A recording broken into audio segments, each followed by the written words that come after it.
Hello everybody, and welcome to another Short Horror Saturday. I hope everybody is having a good weekend, and I want to say thank you so much for subscribing for 15 months, Angela. That was so kind of you. How are you doing today? It's good to see you again.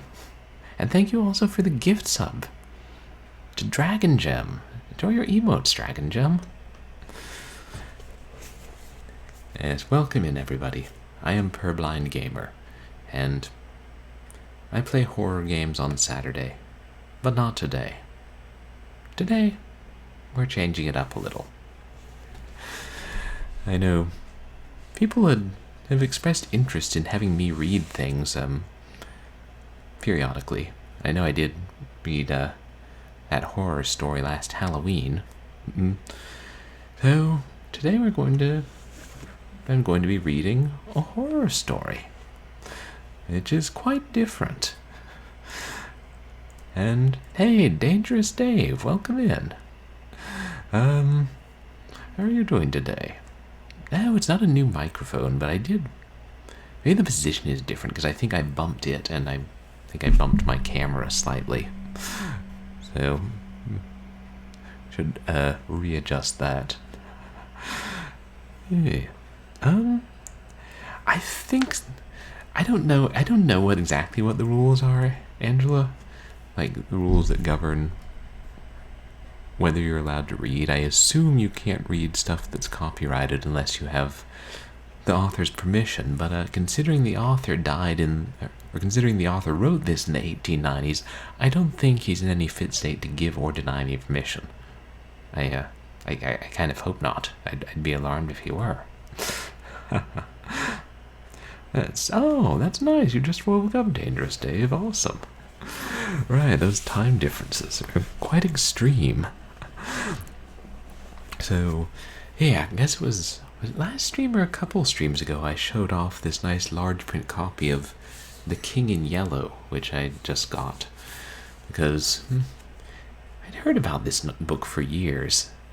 And after playing The Baby in Yellow for Short Horror Saturday a few weeks back, excellent game, free, highly recommended, I thought, maybe I should finally read this book. And it seemed like a good thing to try reading on Twitch and see if it's something people enjoy for Short Horror Saturday. After all, it is public domain, and apparently not as well known among fans of old horror and scholars, but not as well known as some of the big name horror writers from the last couple of centuries. Even though apparently this book was pretty influential and influenced H.P. Lovecraft in particular. I'll just read the first story. It's like a series of short stories, and some of them are fairly long. And yeah, we'll see how it goes, and if people like it, and if my voice holds out. Oh, you're up too late, and then woke up too late. That's what the weekend's for, Dangerous Dave.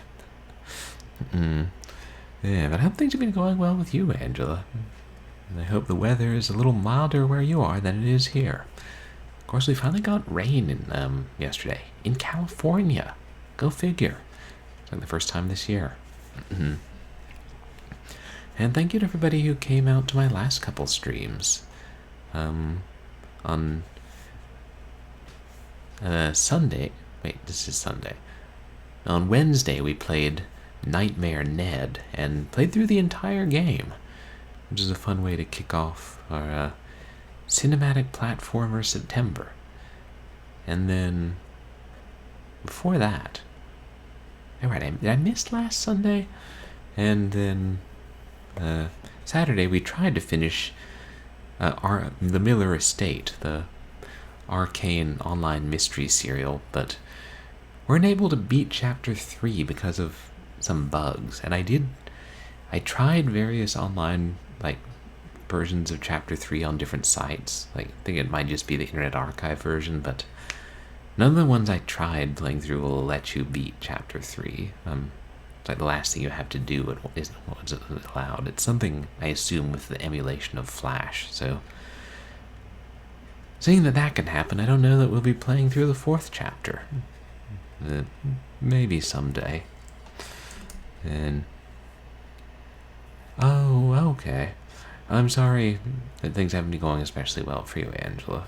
But yeah, of course. And I'm doing reasonably well. I'm busy, still not doing much more besides work.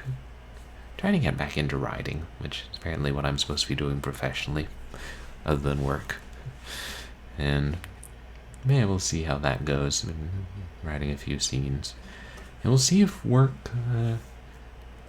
I have less going on with work starting in the next couple weeks, because that would be nice if certain things all line up and resolve.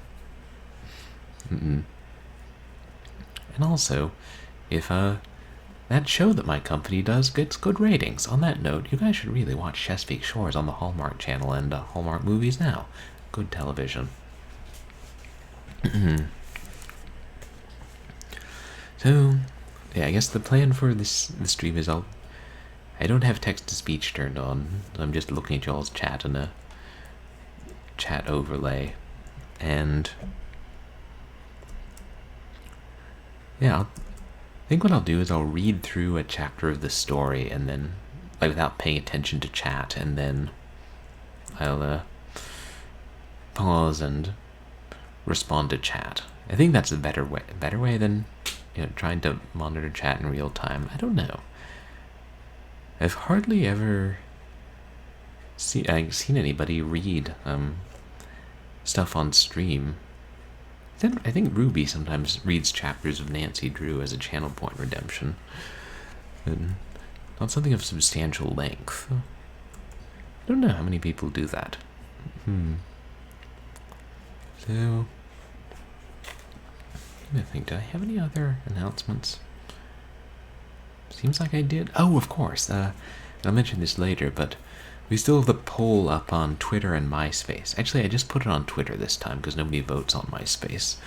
But for what game I'm going to play tomorrow, the two choices are Flashback, which I played through and loved, and Out of This World, aka Another World, which I have never played, but is apparently quite tough. Yeah. Two early cinematic platformers for the Sega Genesis. Whichever one gets more votes on Twitter, I will play. And possibly tear my hair out, if it's very hard. I've heard, yeah. But who knows? Alright, let's go ahead and start. The King in Yellow by Robert W. Chambers. Or Robert Chambers? Jeez. The cover just calls him Robert Chambers. Along the shore the cloud waves break, the twin suns sink behind the lake, the shadows lengthen in Carcosa. Strange is the night where black stars rise, and strange moons circle through the skies, but stranger still is lost Carcosa. Songs that the Hyades shall sing, where flap the tatters of the king, must die unheard in dim Carcosa. Song of my soul, my voice is dead. Die thou unsung, as tears unshed shall dry and die in lost Carcosa. Cassilda's Song from Act 1, Scene 2. The Repairer of Reputations. Ne rayonnent pas les fous, leur folie de plus longtemps que la nôtre. Voilà toute la différence. Toward the end of the year 1920, the government of the United States had practically completed the program adopted during the last months of President Winthrop's administration. The country was apparently tranquil. Everyone knows how the tariff and labor questions were settled. The war with Germany, incident on that country's seizure of the Samoan Islands, had left no visible scars upon the Republic. and the temporary occupation of Norfolk by the invading army had been forgotten in the joy over repeated naval victories and the subsequent ridiculous plight of General von Gartenlaub's forces in the state of New Jersey. The Cuban and Hawaiian investments had paid 100%, and the territory of Samoa was well worth its cost as a coaling station. The company was in a superb state of defense. Every coast city had been well supplied with land fortifications. The army, under the parental eye of the General Staff, organized according to the Prussian system, had been increased to 300,000 men, with a territorial reserve of 1,000,000, and 6 magnificent squadrons of cruisers and battleships patrolled the 6 stations of the navigable seas, leaving a steam reserve amply fitted to control home waters. The gentlemen from the West had at last been constrained to acknowledge that a college for the training of diplomats was as necessary as law schools are for the training of barristers. Consequently, we were no longer represented abroad by incompetent patriots. The nation was prosperous. Chicago, for a moment paralyzed after a second great fire, had risen from its ruins, white and imperial, and more beautiful than the white city which had been built for its plaything in 1893. Everywhere good architecture was replacing bad, and even in New York a sudden craving for decency had swept away a great portion of the existing horrors. Streets had been widened, property paved and lighted, trees had been planted, squares laid out, elevated structures demolished, and underground roads built to replace them. The new government buildings and barracks were fine bits of architecture, and the long system of stone quays which completely surrounded the island had been turned into parks, which proved a godsend to the population. The subsidizing of the State Theatre and State Opera brought its own reward. The United Nations National Academy of Design was much like European institutions of the same kind. Nobody envied the Secretary of Fine Arts, either his cabinet position or his portfolio. The Secretary of Forestry and Game Preservation had a much easier time, thanks to the new system of national mounted police. We had profited well by the latest treaties with France and England, the exclusion of foreign-born Jews as a measure of self-preservation, the settlement of the new independent Negro state of Suwanee, the checking of immigration, the new laws concerning naturalization, and the gradual centralization of power in the executive all contributed to national calm and prosperity. When the government solved the Indian problem, and squadrons of Indian cavalry scouts in native costume were substituted for the pitiable organizations tacked on to the tail of skeletonized regiments by a former Secretary of War, the nation drew a long sigh of relief. When, after the colossal Congress of Religions, bigotry and intolerance were laid in their graves, and kindness and charity began to draw warring sects together, many thought the millennium had arrived, at least in the new world which, after all, is a world by itself. But self-preservation is the first law, and the United States had to look on in helpless sorrow as Germany, Italy, Spain, and Belgium writhed in the throes of anarchy, while Russia, watching from the Caucasus, stooped and bound them, one by one. In the city of New York, the summer of 1899 was signalized by the dismantling of the elevated railroads. The summer of 1900 will live in the memories of New York people for many a cycle. The Dodge statue was removed in that year. In the following winter began the agitation for the repeal of the laws prohibiting suicide, which bore its final fruit in the month of April 1920, when the governmental lethal chamber was opened on Washington Square. I had walked down that day from Dr. Archer's house on Madison Avenue, where I had been as a mere formality. Ever since that fall from my horse 4 years before, I had been troubled at times with pains in the back of my head and neck, but now for months they had been absent, and the doctor sent me away that day saying there was nothing more to be cured in me. It was hardly worth his fee to be told that. I knew it myself. Still, I did not grudge him the money. What I minded was the mistake which he made at first. When they picked me up from the pavement where I lay unconscious, and somebody had mercifully sent a bullet through my horse's head, I was carried to Dr. Archer, and he, pronouncing my brain affected, placed me in his private asylum, where I was obliged to endure treatment for insanity.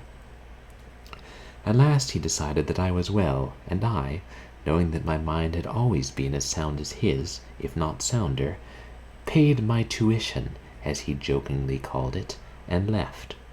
I told him, smiling, that I would get even with him for this mistake, and he laughed heartily, and asked me to call once in a while. I did so, hoping for a chance to even up accounts, but he gave me none, and I told him I would wait. The fall from my horse had fortunately left no evil results. On the contrary, it had changed my whole character for the better. From a lazy young man about town, I had become active, energetic, temperate, and above all else, ambitious. There was only one thing which troubled me. I laughed at my own uneasiness, and yet it troubled me. During my convalescence, I had bought and read for the first time The King in Yellow. I remember, after finishing the first act, that it occurred to me that I had better stop. I started up and flung the book into the fireplace. The volume struck the barred grate and fell open on the hearth in the firelight. If I had not caught a glimpse of the opening words of the second act, I should never have finished it. But as I stooped to pick it up, my eyes became riveted to the open page, and with a cry of terror, or perhaps it was of joy so poignant that I suffered in every nerve, I snatched the thing out of the coals and crept shaking to my bedroom, where I read it and reread it, and wept and laughed and trembled with a horror which at times assails me yet. This is the thing that troubles me, for I cannot forget Carcosa, where black stars hang in the heavens, where the shadows of men's thoughts lengthen in the afternoon, when the twin suns sink into the lake of Hali, and my mind will bear forever the memory of the pallid mask. I pray God will curse the writer, as the writer has cursed the world with this beautiful, stupendous creation, terrible in its simplicity, irresistible in its truth, a world which now trembles before the King in Yellow. When the French government seized the translated copies which had just arrived in Paris, London, of course, became eager to read it. It is well known how the book spread like an infectious disease from city to city, from continent to continent, barred out here, confiscated there, denounced by press and pulpit, censured even by the most advanced of literary anarchists. No definite principles had been violated in those wicked pages, no doctrine promulgated, no convictions outraged.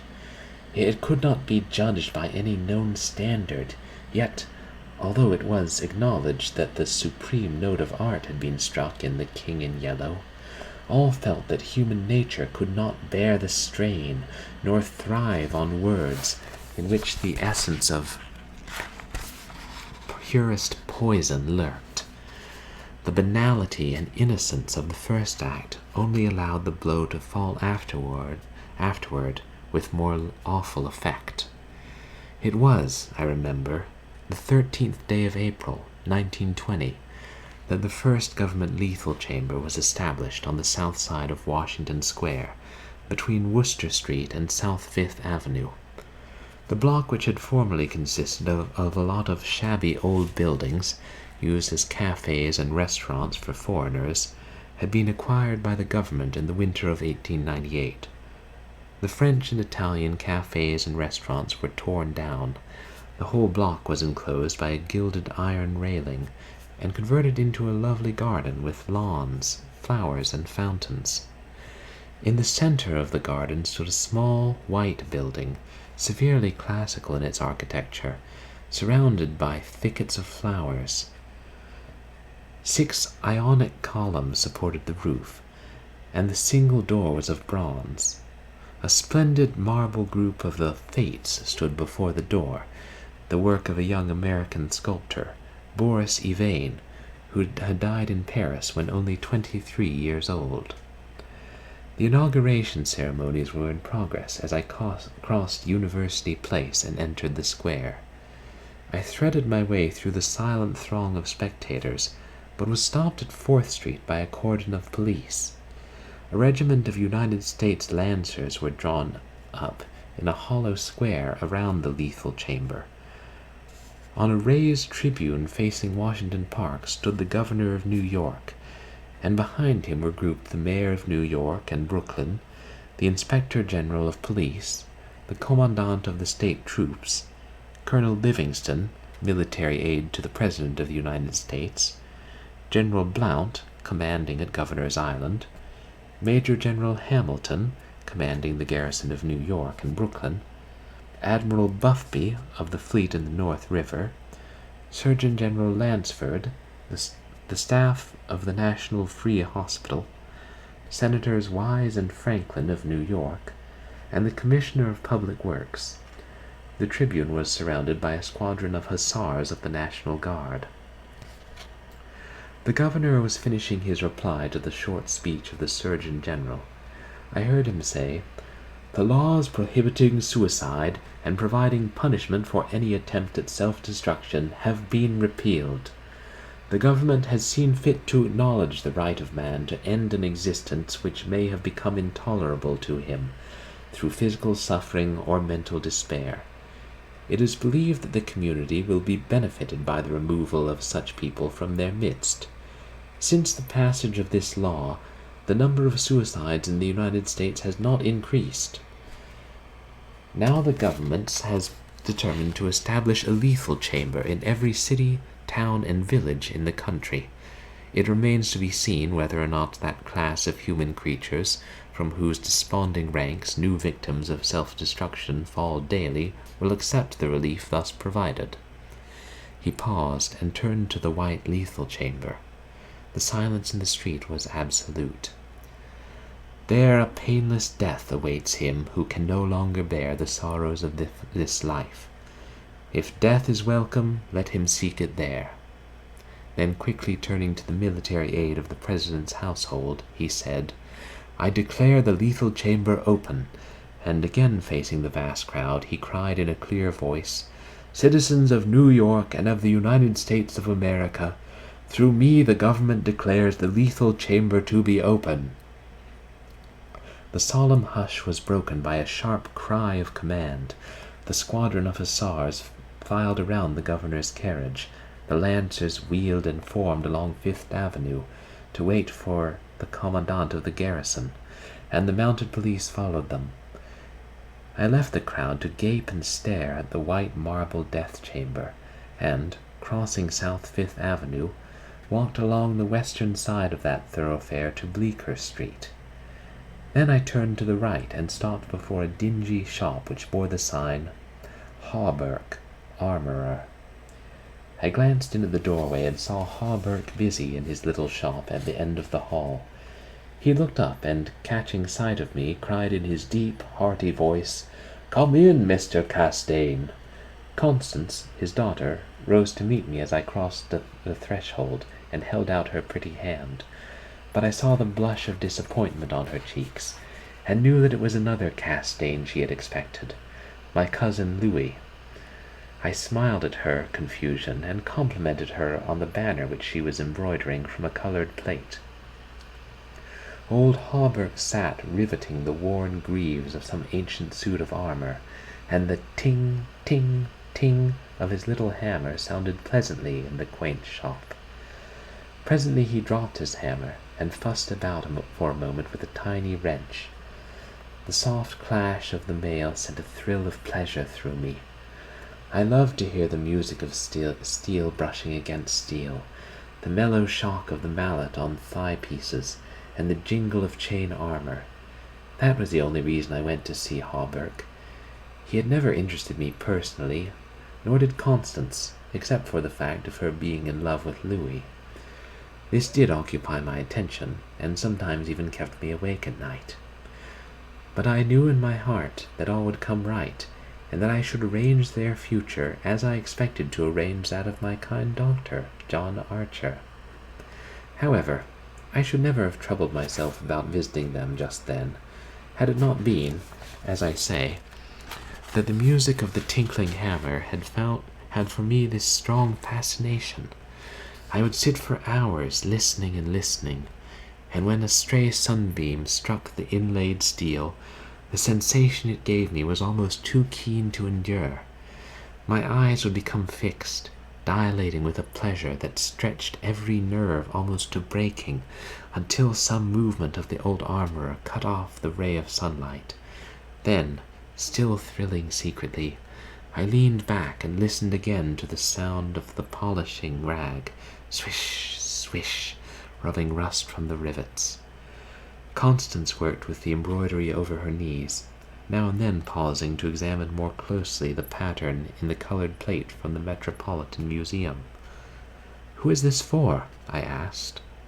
Hawberk explained that, in addition to the treasures of armor in the Metropolitan Museum, of which he had been appointed armorer, he also had charge of several collections belonging to rich amateurs. This was the missing greave of a famous suit which a client of his had traced to a little shop in Paris, on the Quai d'Orsay. He, Hawberk, had negotiated for it and secured the greave, and now the suit was complete. He laid down his hammer and read me the history of the suit, traced since 1450 from owner to owner, until it was acquired by Thomas Stainbridge.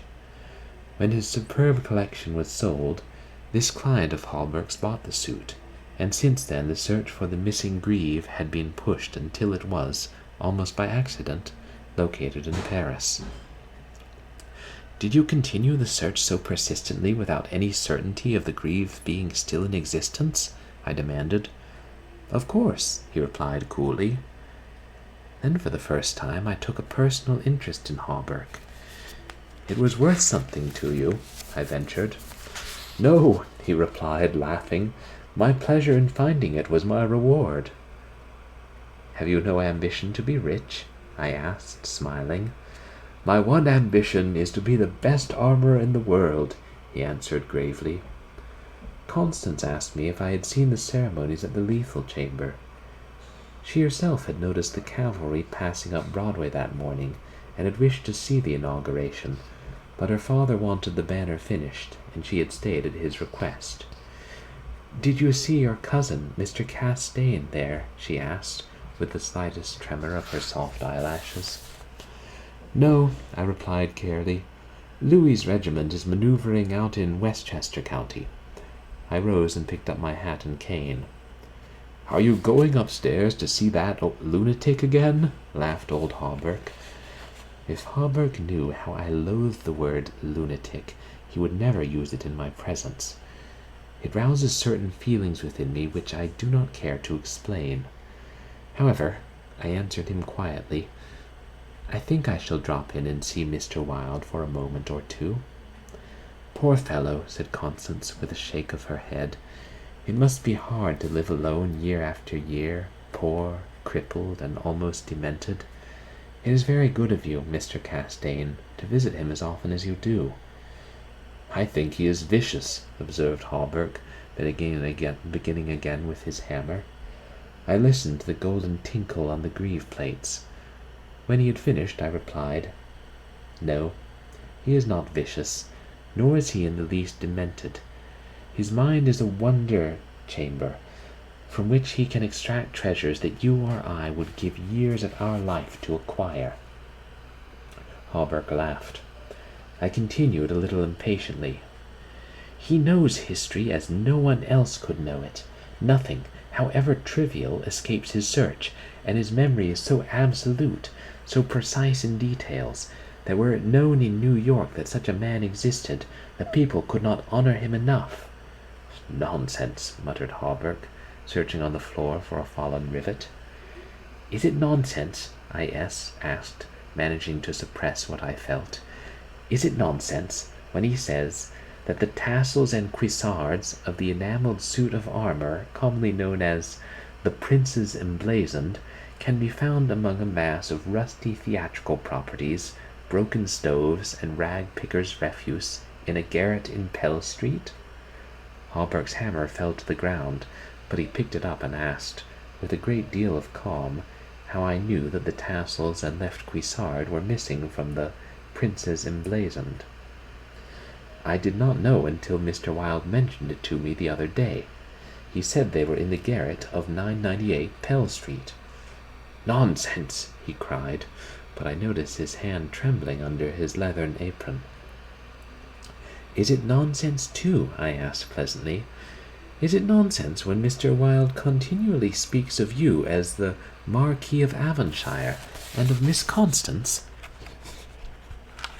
I did not finish, for Constance had started to her feet with terror written on her every feature. Hawberk looked at me and slowly smoothed his leather apron. "That is impossible," he observed. "Mr. Wilde may know a great many things. About armor, for instance, and the Prince's Emblazoned," I interposed, smiling.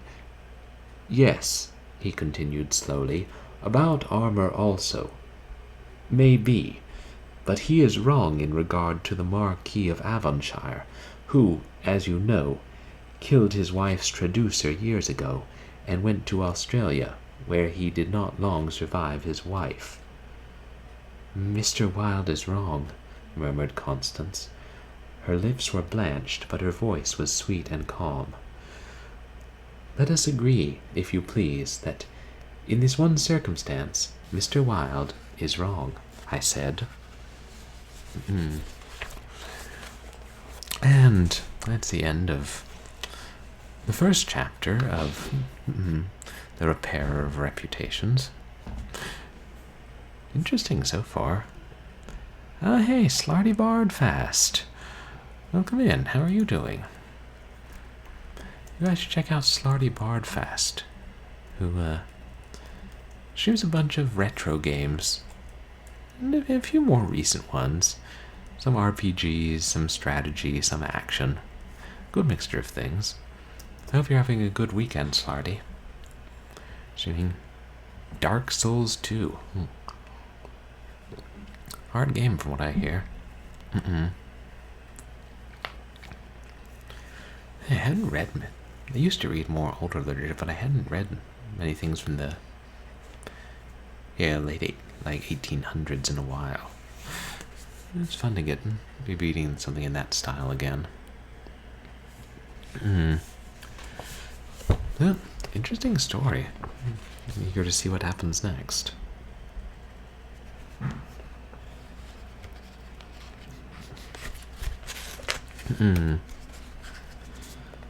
Two.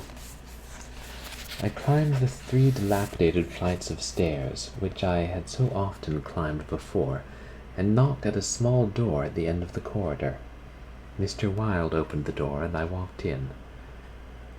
When he had double-locked the door and pushed a heavy chest against it, he came and sat down beside me, peering up into my face with his little light-colored eyes. Half a dozen new scratches covered his nose and cheeks, and the silver wires which supported his artificial ears had become displaced. I thought I had never seen him so hideously fascinating. He had no ears. The artificial ones, which now stood out at an angle from the fine wire, were his one weakness. They were made of wax and painted a shell pink, but the rest of his face was yellow. He might better have revelled in the luxury of some artificial fingers for his left hand, which was absolutely fingerless, but it seemed to cause him no inconvenience, and he was satisfied with his wax ears. He was very small, scarcely higher than a child of 10, but his arms were magnificently developed, and his thighs as thick as any athlete's. Still, the most remarkable thing about Mr. Wilde was that a man of his marvelous intelligence and knowledge should have such a head. It was flat and pointed, like the heads of many of those unfortunates whom people imprison in asylums for the weak-minded. Many called him insane, but I knew him to be as sane as I was. I do not deny that he was eccentric.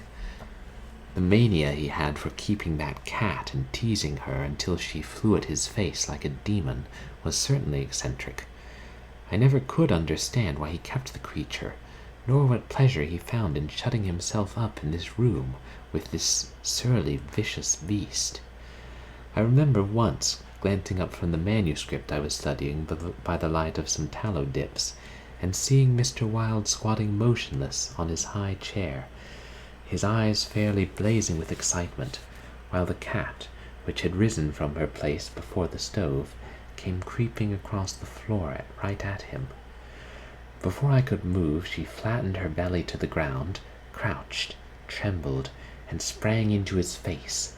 Howling and foaming, they rolled over and over on the floor, scratching and clawing, until the cat screamed and fled under the cabinet, and Mr. Wilde turned over on his back, his limbs contracting and curling up like the legs of a dying spider.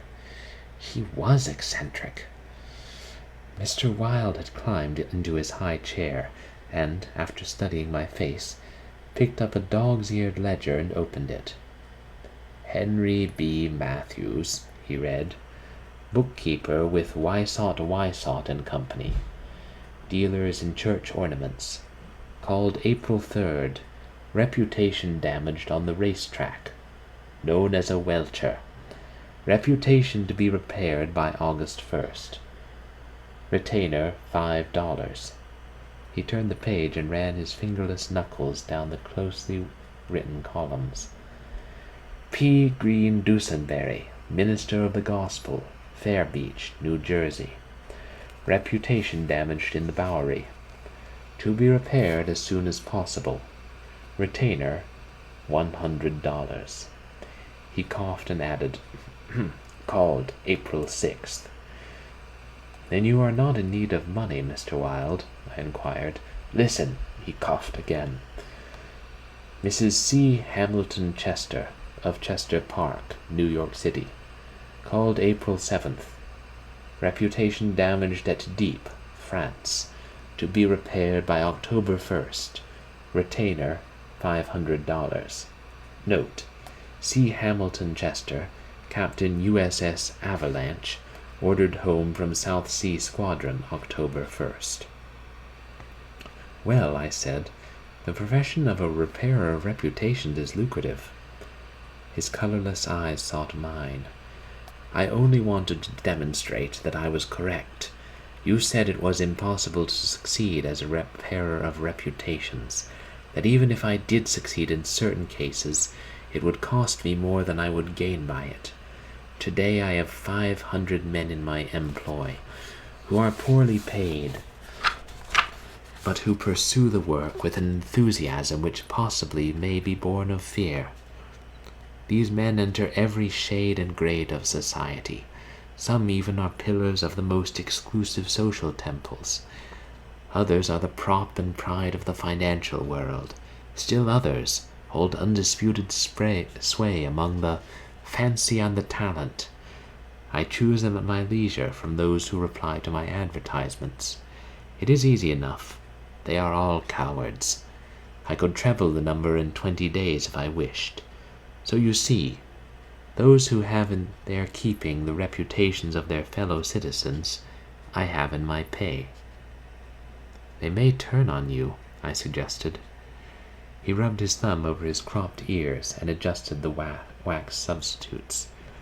I think not, he murmured thoughtfully. I seldom have to apply the whip, and then only once. Besides, they like their wages. How do you apply the whip? I demanded. His face for a moment was awful to look upon. His eyes dwindled to a pair of green sparks. I invite them to come and have a little chat with me, he said in a soft voice. A knock at the door interrupted him, and his face resumed its amiable expression. "Who is it?" he inquired. "Mr. Stylet," was the answer. "Come tomorrow," replied Mr. Wilde. "Impossible," began the other, but was silenced by a sort of bark from Mr. Wilde. "Come tomorrow," he repeated. We heard somebody move away from the door and turn the corridor by the stairway. "Who is that?" I asked. "Arnold Stylet, owner and editor-in-chief of the great New York Daily."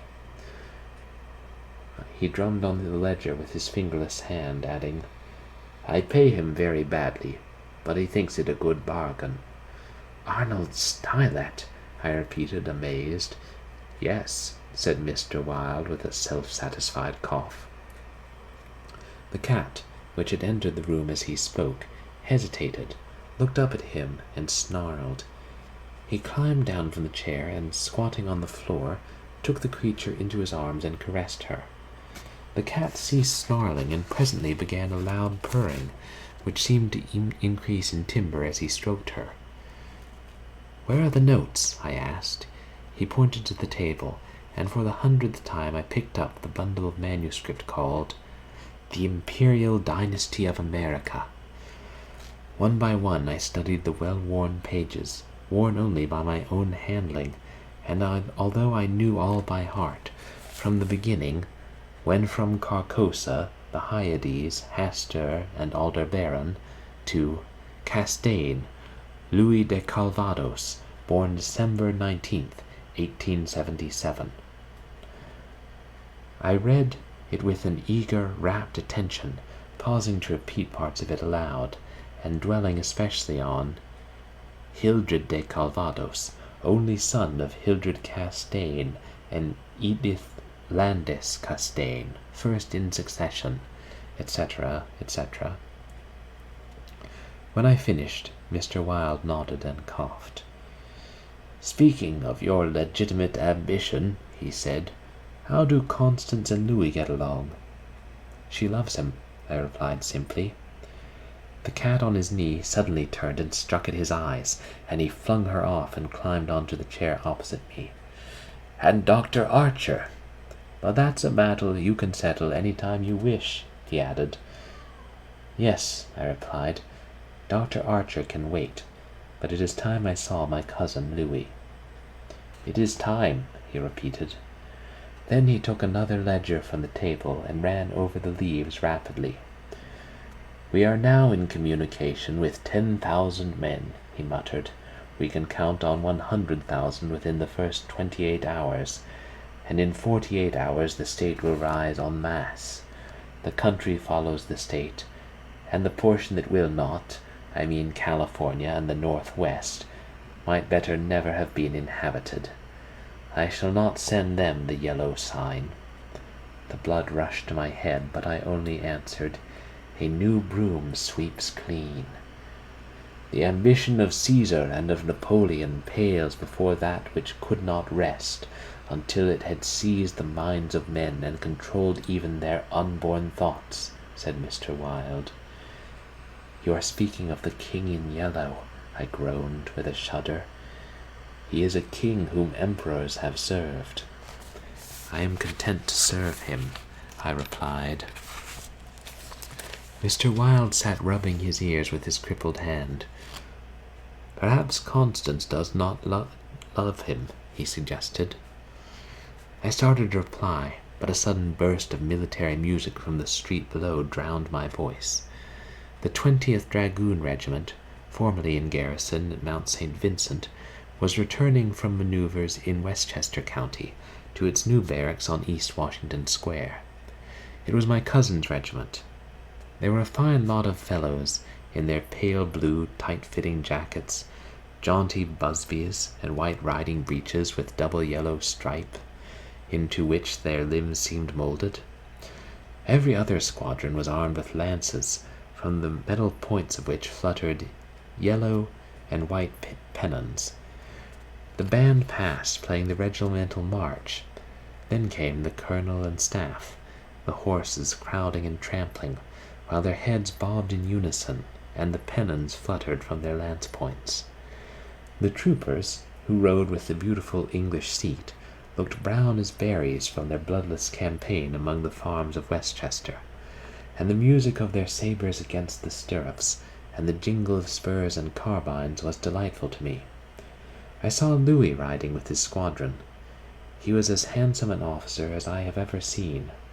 Mr. Wilde, who had mounted a chair by the window, saw him too, but said nothing. Louis turned and looked straight at Hawberk's shop as he passed. I could see the flush on his brown cheeks. I think Constance must have been at the window. When the last troopers had clattered by, and the last pennons vanished into South Fifth Avenue, Mr. Wilde clambered out of his chair and dragged the chest away from the door. "Yes," he said, "it is time that you saw your cousin Louis." He unlocked the door, and I picked up my hat and stick and stepped into the corridor. The stairs were dark. Groping about, I set my foot on something soft, which snarled and spit, and I aimed a murderous blow at the cat, but my cane shivered to splinters against the balustrade, and the beast scurried back into Mr. Wilde's room. Passing Hawberk's door again, I saw him still at work on the armor, but I did not stop, and stepping out into Bleecker Street, I followed it to Worcester, skirted the grounds of the lethal chamber, and, crossing Washington Park, went straight to my rooms in the Benedict. Here I lunched comfortably, read the Herald and the Meteor, and finally went to the steel safe in my bedroom and set the time combination. The 3 3/4 minutes which it is necessary to wait while the time lock is opening are to me golden moments. From the instant I set the combination to the moment when I grasp the knobs and swing back the solid steel doors, I live in an ecstasy of expectation. Those moments must be like moments passed in paradise. I know what I am to find at the end of the time limit. I know what the massive safe holds secure for me alone, and the exquisite pleasure of waiting is heartily enhanced when the safe opens and I lift it from its velvet crown, a diadem of purest gold, blazing with diamonds. I do this every day, and yet the joy of waiting, and at last touching again the diadem, only seems to increase as the days pass. It is a diadem fit for a king among kings, an emperor among emperors. The king in yellow might scorn it, but it shall be worn by his royal servant. I held it in my arms until the alarm in the safe rang harshly, and then tenderly, proudly, I replaced it and shut the steel doors. I walked slowly back into my study, which faces Washington Square, and leaned on the window-sill. The afternoon sun poured into my windows, and a gentle breeze stirred the branches of the elms and maples in the park, now covered with buds and tender foliage. A flock of pigeons circled about the tower of the Memorial Church, sometimes alighting on the purple tiled roof, sometimes wheeling downward to the Iotos fountain in front of the marble arch. The gardeners were busy with the flower beds around the fountain, and the freshly turned earth smelled sweet and spicy. A lawn-mower, drawn by a fat white horse, clinked across the green sward, and watering carts poured showers of spray over the asphalt drives. Around the statue of Peter Stuyvesant, which in 1897 replaced the monstrosity supposed to represent Garibaldi, children played in the spring sunshine, and nurse girls wheeled elaborate baby carriages with a reckless disregard for the pasty-faced occupants, which could probably be explained by the presence of half a dozen trim dragoon troopers languidly lolling on the benches. Through the trees, the Washington Memorial Arch glistened like silver in the sunshine, and beyond, on the eastern extremity of the square, the grey stone barracks of the dragoons, and the white granite artillery stables were alive with colour and motion. I looked at the lethal chamber on the corner of the square opposite. A few curious people still lingered about the gilded iron railing, but inside the grounds the paths were deserted.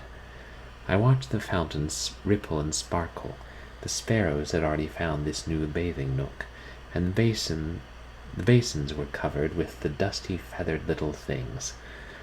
2 or 3 white peacocks picked their way across the lawns, and a drab-colored pigeon sat so motionless on the arm of one of the fates that it seemed to be part of the sculptured stone. As I was turning carelessly away, a slight commotion in the group of curious loiterers around the gates attracted my attention. A young man had entered and was advancing with nervous strides along the gravel path which leads to the bronze doors of the lethal chamber. He paused a moment before the fates, and as he raised his head to those 3 mysterious faces, the pigeon rose from its sculptured perch, circled about for a moment, and wheeled to the east. The young man pressed his hand to his face, and then with an undefinable gesture sprang up the marble steps. The bronze doors closed behind him, and half an hour later the loiterers slouched away, and the frightened pigeon returned to its perch in the arm of fate.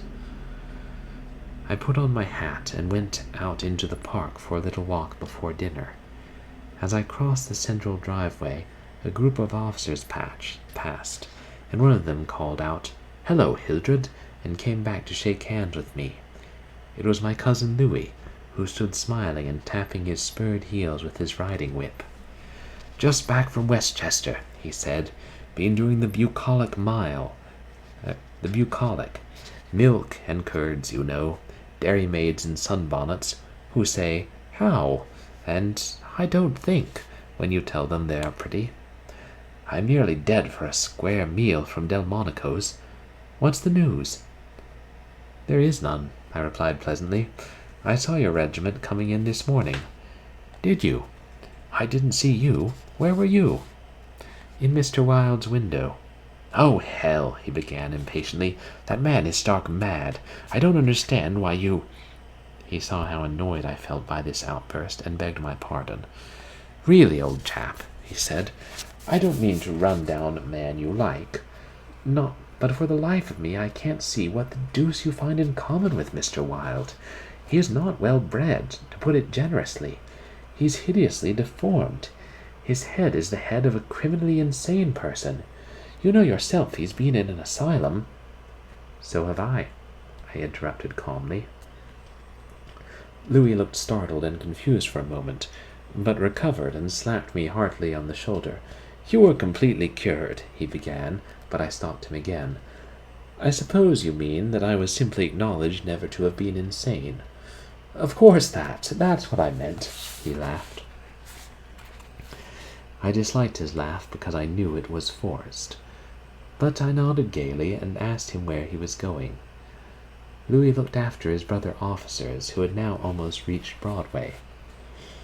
"We had intended to sample a Brunswick cocktail, but to tell you the truth, I was anxious for an excuse to go and see Hawberk instead. Come along, I'll make you my excuse." We found old Hawberk, neatly attired in a fresh spring suit, standing at the door of his shop and sniffing the air. "I had just decided to take Constance for a little stroll before dinner," he replied to the impetuous volley of questions from Louis. "We thought of walking on the park terrace along the North River." At that moment Constance appeared, and grew pale and rosy by turns as Louis bent over her small gloved fingers. I tried to excuse myself, alleging an engagement uptown, but Louis and Constance would not listen, and I saw I was expected to remain and engage old Hawberk's attention. After all, it would be just as well if I kept my eye on Louis, I thought, and when they hailed a Spring Street horse-car, I got in after them and took my seat beside the armorer. The beautiful line of parks and granite terraces overlooking the wharves along the North River, which were built in 1910 and finished in the summer of 1917, had become one of the most popular promenades in the metropolis. They stretched from the Battery to 190th Street, overlooking the noble river and affording a fine view of the Jersey shore and the highlands opposite. Cafes and restaurants were scattered here and there among the trees, and twice a week military bands from the garrison played in the kiosks on the parapets. We sat down in the sunshine on the bench at the foot of the equestrian statue of General Sheridan. Constance tipped her sunshade to shield her eyes, and she and Louis began a murmuring conversation which was impossible to catch. Old Hawberk, leaning on his ivory-headed cane, lighted an excellent cigar, the mate to which I politely refused, and smiled at vacancy. The sun hung low above the Staten Island woods, and the bay was dyed with the golden hues reflected from the sun-warmed sails of the shipping in the harbour.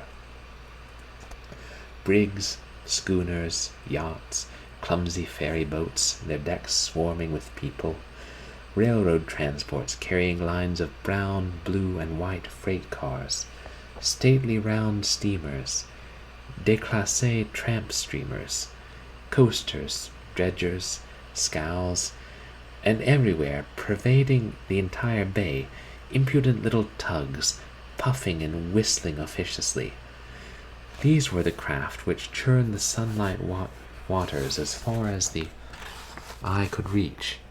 In calm contrast to the hurry of the sailing vessel and steamer, a silent fleet of white warships lay motionless in mid-stream. Constance's merry laugh aroused me from a reverie. "What are you staring at?" she inquired. "Nothing. The fleet," I smiled. Then Louis told us what the vessels were, pointing out each by its relative position to the old red fort on Governor's Island. "That little cigar-shaped thing is a torpedo boat," he explained. "There are 4 more lying close together. They are the Tarpon, the Falcon, the Sea Fox, and the Octopus. The gunboats just above are the Princeton, the Champlain, the Stillwater, and the Erie. Next to them lie the cruisers Farragut and Los Angeles, and above them the battleships California and Dakota, and the Washington, which is the flagship. Those 2 squatty-looking chunks of metal, which are anchored there off Castle William, are the double-turreted monitors, terrible and magnificent. Behind them lies the ram Osceola." Constance looked at him with deep approval in her beautiful eyes. "What loads of things you know for a soldier," she said, and we all joined in the laugh which followed. Presently Louis rose with a nod to us and offered his arm to Constance, and they strolled away along the river wall. Hawberk watched them for a moment and then turned to me. "Mr. Wilde was right," he said. "I have found the missing tassels and left cuissard of the Prince's emblazoned in a vile old junk garret in Pell Street." "998?" I inquired with a smile. "Yes." "Mr. Wilde is a very intelligent man," I observed. "I want to give him the credit of this most important discovery," continued Hawberk, "and I intend it shall be known that he is entitled to the fame of it." "He won't thank you for that," I answered sharply.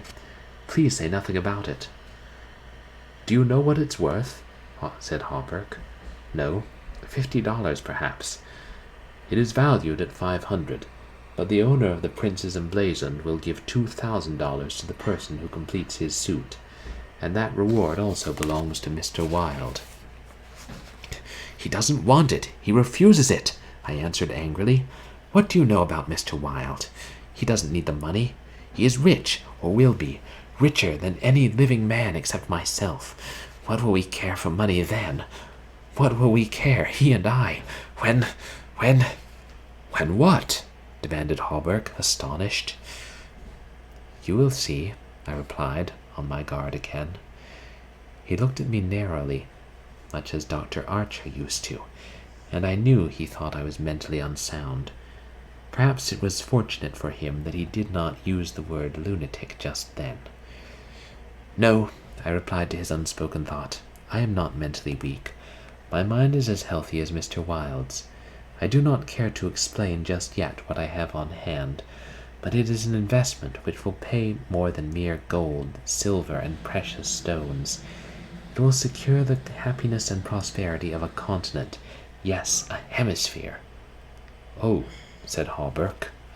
"And eventually," I continued more quietly, "it will secure the happiness of the whole world." and incidentally your own happiness and prosperity as well as Mr. Wilde's." "Exactly," I smiled, but I could have throttled him for taking that tone. He looked at me in silence for a while, and then said very gently, "Why don't you give up your books and studies, Mr. Castaigne, and take a tramp among the mountains somewhere or other? You used to be fond of fishing. Take a cast or two at the trout in the Rangellies." "I do not care for fishing any more," I answered, without a shade of annoyance in my voice. "You used to be fond of everything," he continued. "Athletics, yachting, shooting, riding." "I have never cared to ride since my fall," I said quietly. "Ah, yes, your fall," he repeated, looking away from me. I thought this nonsense had gone far enough, so I brought the conversation back to Mr. Wilde, but he was scanning my face again in a manner highly offensive to me. "Mr. Wilde," he repeated, "do you know what he did this afternoon? He came downstairs and nailed a sign over the hall door next to mine. It read, 'Mr. Wilde, repairer of reputations, third bell.' Do you know what a repairer of reputations can be?" "I do," I replied, suppressing the rage within. "Oh," he said again. Louis and Constance came strolling by and asked if we would join them. Hallberg looked at his watch. At the same moment a puff of smoke shot across the water and was re-echoed from the highlands opposite. The flag came running down the flagpole. The bugles sounded on the white decks of the warship, and the first electric lights sparkled out from the Jersey shore. As I turned into the city with Hallberg, I heard Constance murmur something to Louis which I did not understand, but Louis whispered, "My darling," in reply, and again, walking ahead with Hallberg through the square, I heard a murmur of "sweetheart" and "my own Constance," and I knew the time had nearly arrived when I should speak of important matters with my cousin Louis. End of chapter 2. Hey, Slarty. I appreciate it. My pleasure. I appreciate you being here, too. Yeah, interesting. I like it because I'm not sure exactly where this story was going, or whether we're supposed to think, who we're supposed to think is sane and who's not. Which, I have theories, but we'll wait to see how it ends. And see how much they tell us about the King in Yellow. Both the play and the actual entity? I'm not sure. They make it sound like the entity is real, at least in Castaigne's mind. Don't know. On with chapter 3.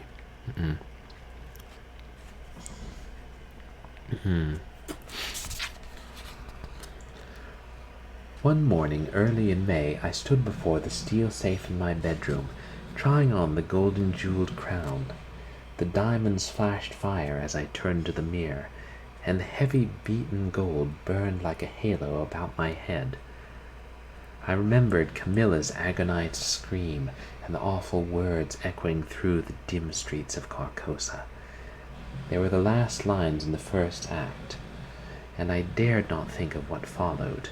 Dared not, even in the spring sunshine, there in my own room, surrounded with familiar objects, reassured by the bustle from the street and the voices of the servants in the hallway outside.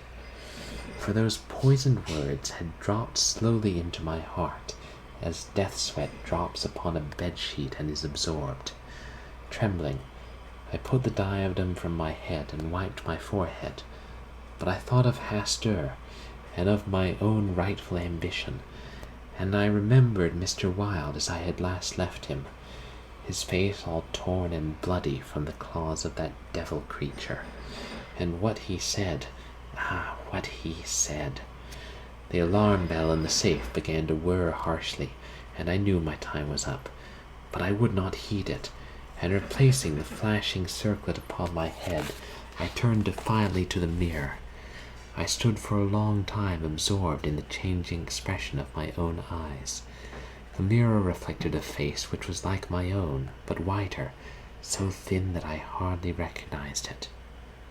And all the time I kept repeating between my clenched teeth, "The day has come, the day has come," while the alarm in the safe whirred and clamored, and the dark diamonds sparkled and flamed above my brow. I heard a door open, but did not heed it. It was only when I saw two faces in the mirror. It was only when another face rose over my shoulder, and two other eyes met mine. I wheeled like a flash and seized a long knife from my dressing table, and my cousin sprang back very pale, crying, "Hildred, for God's sake!" Then, as my hand fell, he said, "It is I, Louis. Don't you know me?" I stood silent. I could not have spoken for my life. He walked up to me and took the knife from my hand. "What is all this?" he inquired in a gentle voice. "Are you ill?" "No," I replied, but I doubt if he heard me. "Come, come, old fellow," he cried. "Take off that brass crown and toddle into the study. Are you going to a masquerade? What's all this theatrical tinsel, anyway?" I was glad he thought the crown was made of brass and paste, yet I didn't like him any the better for thinking so. I let him take it from my hand, knowing it was best to humor him. He tossed the splendid diadem in the air, and, catching it, turned to me smiling. "It's dear at 50 cents, he said. "What's it for?" I did not answer, but took the circle from his hands, and, placing it in the safe, shut the massive steel door. The alarm ceased its infernal din at once. He watched me closely, but did not seem to notice the sudden ceasing of the alarm. He did, however, speak of the safe as a biscuit box. Fearing lest he might examine the combination, I led the way into my study. Louis threw himself on the sofa and flicked at flies with his eternal riding whip. He wore his fatigues uniform, with a braided jacket and jaunty cap, and I noticed that his riding boots were all splashed with red mud. "Where have you been?" I inquired. "Jumping mud creeks in Jersey," he said. "I haven't had time to change yet. I was rather in a hurry to see you. Haven't you got a glass of something? I'm dead tired. Been in the saddle 24 hours. I gave him some brandy from my medicinal store, which he drank with a grimace.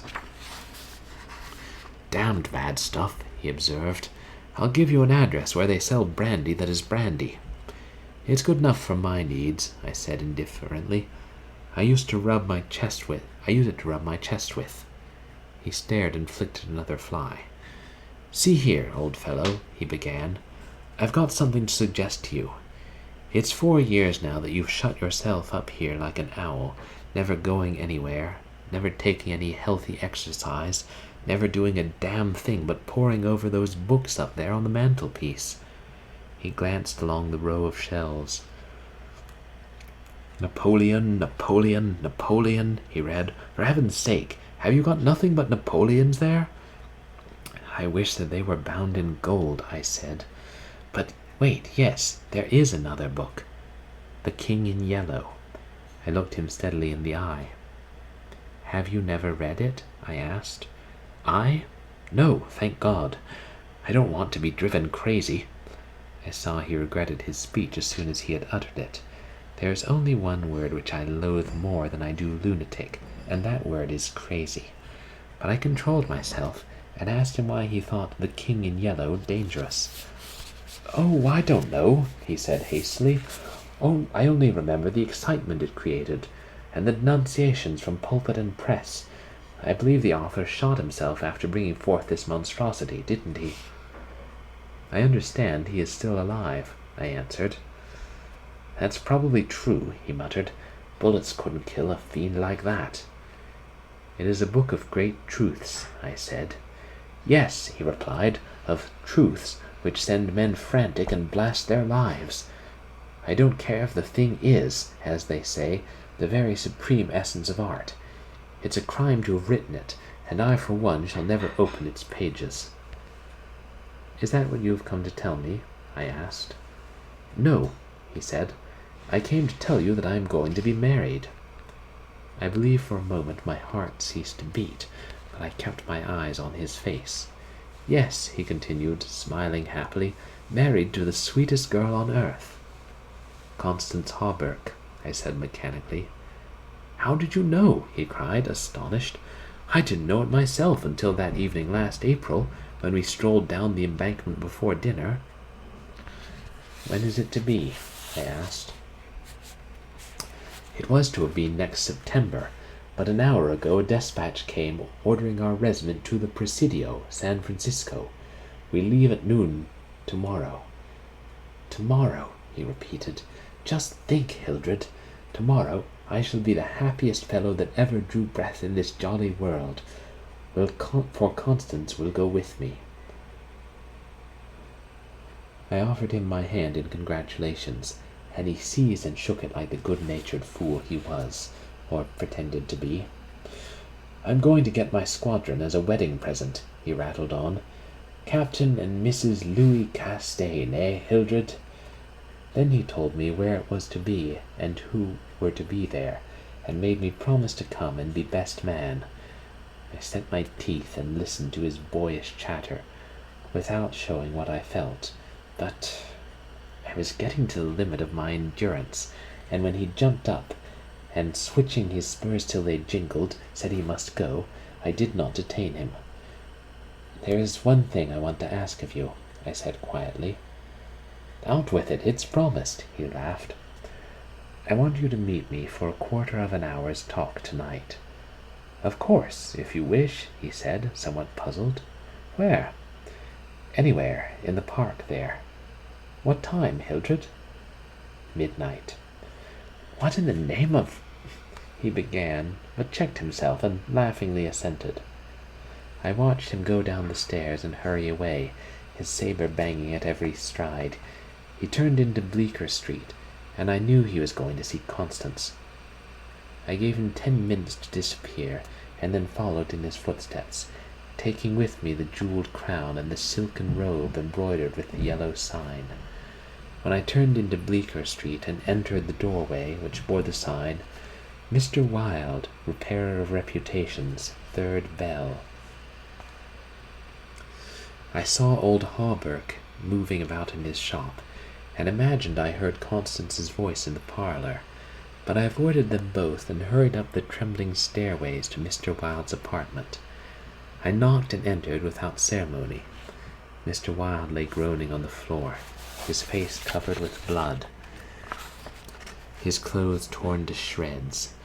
Drops of blood were scattered about over the carpet, which had also been ripped and frayed in the evidently recent struggle. "It's that cursed cat," he said, ceasing his groans and turning his colourless eyes to me. "She attacked me while I was asleep. I believe she will kill me yet." This was too much, so I went into the kitchen and, seizing a hatchet from the pantry, started to find the infernal beast and settle her then and there. My search was fruitless, and after a while I gave it up and came back to find Mr. Wilde squatting on his high chair by the table. He had washed his face and changed his clothes. The great furrows which the cat's claws had ploughed up in his face he had filled with collodion, and a rag hid the wound in his throat. I told him I should kill the cat when I came across her, but he only shook his head and turned to the open ledger before him. He read name after name of the people who had come to him in regard to their reputation, and the sums he had amassed were startling. "I put on the screws now and then," he explained. "One day or other some of these people will assassinate you," I insisted. "Do you think so?" he asked, rubbing his mutilated ears. It was useless to argue with him, so I took down the manuscript entitled Imperial Dynasty of America, for the last time I should ever take it down in Mr. Wilde's study. I read it through, thrilling and trembling with pleasure.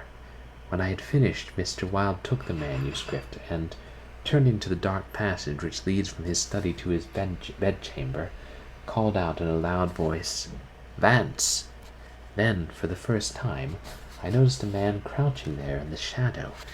How I had overlooked him during my search for the cat, I cannot imagine. "Vance, come in!" cried Mr. Wilde. The figure rose and crept towards us, and I shall never forget the face that he raised to mine as the light from the window illuminated it. "Vance, this is Mr. Castaigne," said Mr. Wilde. Before he had finished speaking, the man threw himself on the ground before the table, crying and grasping, "Oh God! Oh my God! Help me! Forgive me! Oh, Mr. Castaigne, keep that man away! You cannot mean it! You are different! Save me! I am broken down! I was in a madhouse, and now, when all was coming right, when I had forgotten the king in yellow, but I shall go mad again! I shall go mad!" His voice died in a choking rattle, for Mr. Wilde had leapt on him, and his right hand encircled the man's throat. When Vance fell in a heap on the floor, Mr. Wilde clambered nimbly into his chair again, rubbing his mangled ears with the stump of his hand, turned to me, and asked me for the ledger. I reached it down from the shelf, and he opened it. After a moment's searching among the beautifully written pages, he coughed complacently and pointed to the name Vance. "Vance," he read aloud. "Osgood Oswald Vance." At the sound of his name, the man on the floor raised his head and turned a convulsed face to Mr. Wilde. His eyes were injected with blood, his lips tumefied. "Called April 28th, continued Mr. Wilde. "Occupation, cashier at the Seaforth National Bank. Has served a term for forgery at Sing Sing, from whence he was transferred to the asylum for the criminal insane. Pardoned by the governor of New York and discharged from the asylum, January 19th, 1918. Reputation damaged at Sheepshead Bay. Rumors that he lives beyond his income. Reputation to be repaired at once. Reputation, retainer, $1,500. Note: has embezzled sums amounting to $30,000 since March 20th, 1919. Excellent family, and secured position through uncle's influence. Father, president of Seaforth Bank." I looked at the man on the floor. "Get up, Vance," said Mr. Wilde in a gentle voice. Vance rose as if hypnotized. "He will do as we suggest now," observed Mr. Wilde, and, opening the manuscript, he read the history of the imperial dynasty of America. Then, in a kind and soothing murmur, he ran over the important points with Vance, who stood like one stunned. His eyes were so blank and vacant that I imagined he had become half-witted, and remarked it to Mr. Wilde, who replied that it was of no consequence anyway. Very patiently we pointed out to Vance what his share in the affairs would be, and he seemed to understand after a while. Mr. Wilde explained the manuscript, using several volumes on heraldry to substantiate the result of his researches. He mentioned the establishment of the dynasty in Carcosa, the lakes which connected Hastur, Aldebaran, and the mystery of the Hyades. He spoke of Casilda and Camilla, and sounded the cloudy depths of the Demhi, and the Lake of Hali. "The scalloped tatters of the king in yellow must hide Etil forever," he muttered, but I do not believe Vance heard him. Then by degrees he led Vance along the ramifications of the imperial family, to Uot and Thal, from Nautalba and the Phantom of Truth, to Aldernese, and then, tossing aside his manuscript and notes, he began the wonderful story of the last king, Fascinated and thrilled, I watched him. He threw up his head. His long arms were stretched out in a magnificent gesture of pride and power, and his eyes blazed deep in their sockets like two emeralds. Vance listened, stupefied. As for me, when at last Mr. Wilde had finished, and, pointing to me, cried, "The cousin of the king," my head swam with excitement. Controlling myself with a superhuman effort, I explained to Vance why I alone was worthy of the crown, and why my cousin must be exiled or die. I made him understand that my cousin must never marry, even after renouncing all his claims, and how that least of all he should marry the daughter of the Marquis of Avonshire and bring England into the question. I showed him a list of thousands of names which Mr. Wilde had drawn up. Every man whose name was there had received the yellow sign, which no living human being dared disregard. The city, the state, the whole land were ready to rise and tremble before the pallid mask. The time had come. The people should know the son of Hastur, and the whole world bow to the black stars which hang in the sky over Carcosa. Vance leaned on the table, his head buried in his hands. Mr. Wilde drew a rough sketch on the margin of yesterday's Herald with a bit of lead pencil. It was a plan of Hawberk's rooms.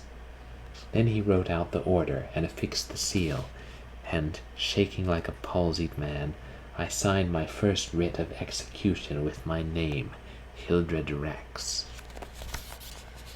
Mr. Wilde clambered to the floor and, unlocking the cabinet, took a long square box from the first shelf. This he brought to the table and opened. A new knife lay in the tissue paper inside, and I picked it up and handed it to Vance, along with the order and the plan of Hawberk's apartment.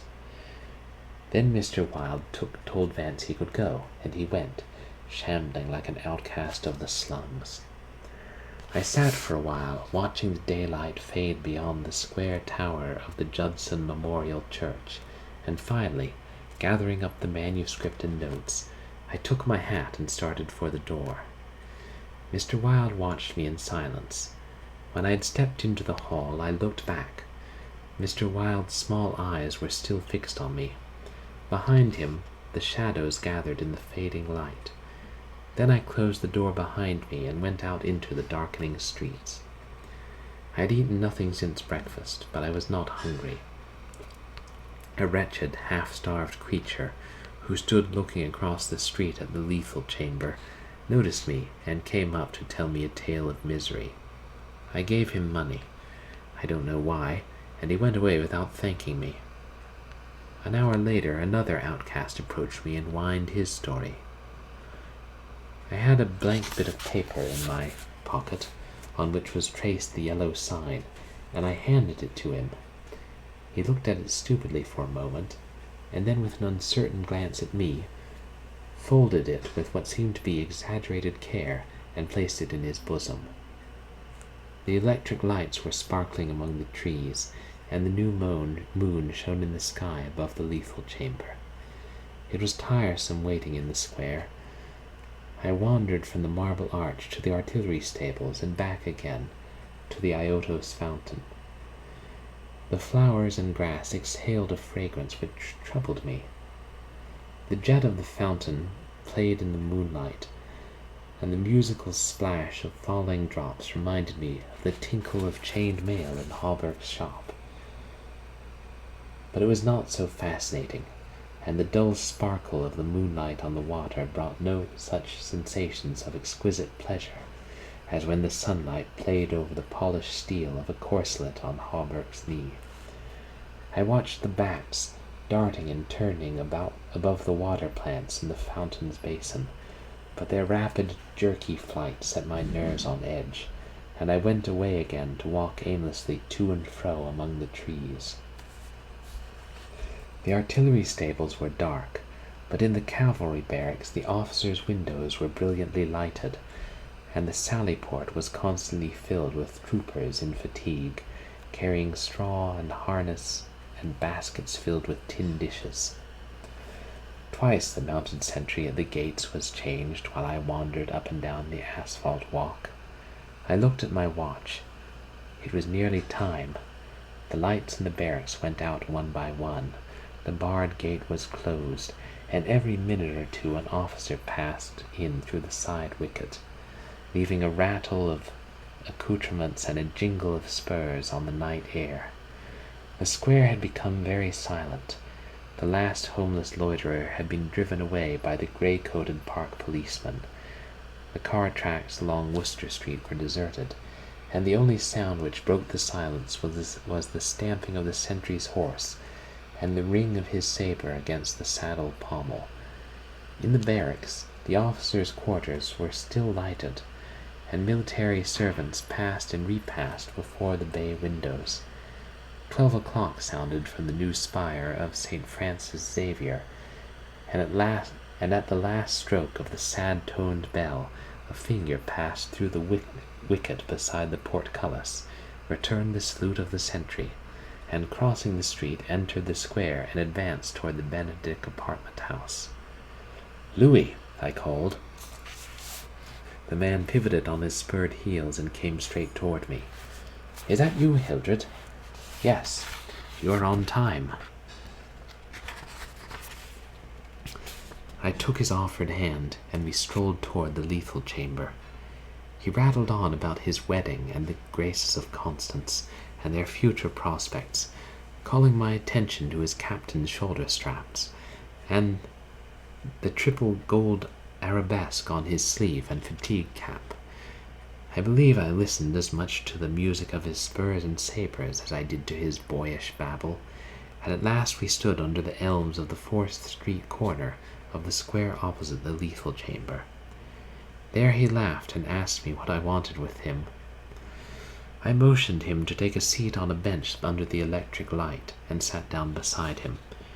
He looked at me curiously, with that same searching glance which I hate and fear so in doctors. I felt the insult of his look, but he did not know it, and I carefully concealed my feelings. "Well, old chap," he inquired, "what can I do for you?" I drew from my pocket the manuscript and the notes of the Imperial Dynasty of America, and looking him in the eye, said, "I will tell you.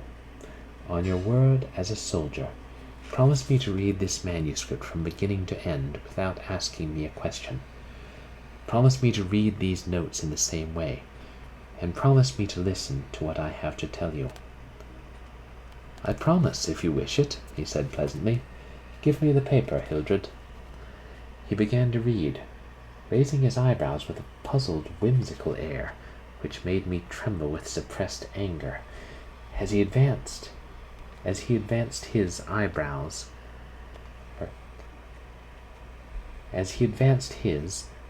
contracted, and his lips seemed to form the word rubbish. Then he looked slightly bored, but apparently for my sake read, with an attempt at interest, which presently ceased to be an effort. He started when, in the closely written pages, he came to his own name, and when he came to mine, he lowered the paper and looked sharply at me for a moment. But he kept his word and resumed his reading, and I let the half-formed question die on his lips unanswered. When he came to the end and read the signature of Mr. Wilde, he folded the paper carefully and returned it to me. I handed him the notes, and he settled back, pushing his fatigue cap up to his forehead with a boyish gesture, which I remembered so well in school. I watched his face as he read, and when he finished I took the notes with the manuscript and placed them in my pocket. Then I unfolded a scroll marked with the yellow sign. He saw the sign, but he did not seem to recognize it, and I called his attention to it somewhat sharply. "Well," he said, "I see it. What is it?" "It is the yellow sign," I said angrily. "Oh, that's it, is it?" said Louis in that flattering voice which Dr. Archer used to employ with me, and would probably have employed again had I not settled his affair for him. I kept my rage down and answered as steadily as possible. "Listen, you have engaged your word." "I am listening, old chap," he replied soothingly. I began to speak very calmly.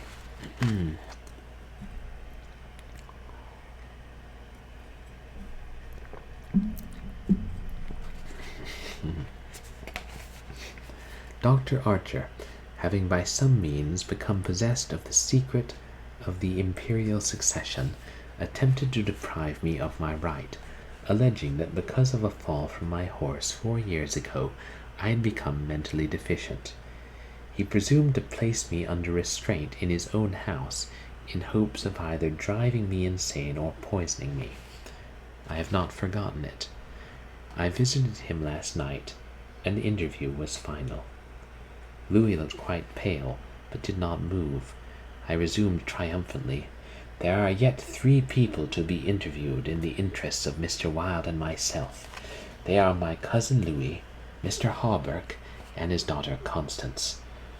Louis sprang to his feet, and I rose also, and flung the paper marked with the yellow sign to the ground. "Oh, I don't need to tell you what I have to say," I cried, with a laugh of triumph. "You must renounce the crown to me, do you hear? To me!" Louis looked at me with a startled air, but recovering himself, said kindly, "Of course I renounce the— What is it I must renounce?" "The crown," I said angrily. "Of course," he answered, "I renounce it. Come, old chap, I want back to your rooms with you." "Don't try any of your doctor's tricks on me," I cried, trembling with fury. "Don't act as if you think I am insane." "What nonsense," he replied. "Come, it's getting late, Hildred." "No," I shouted, "you must listen.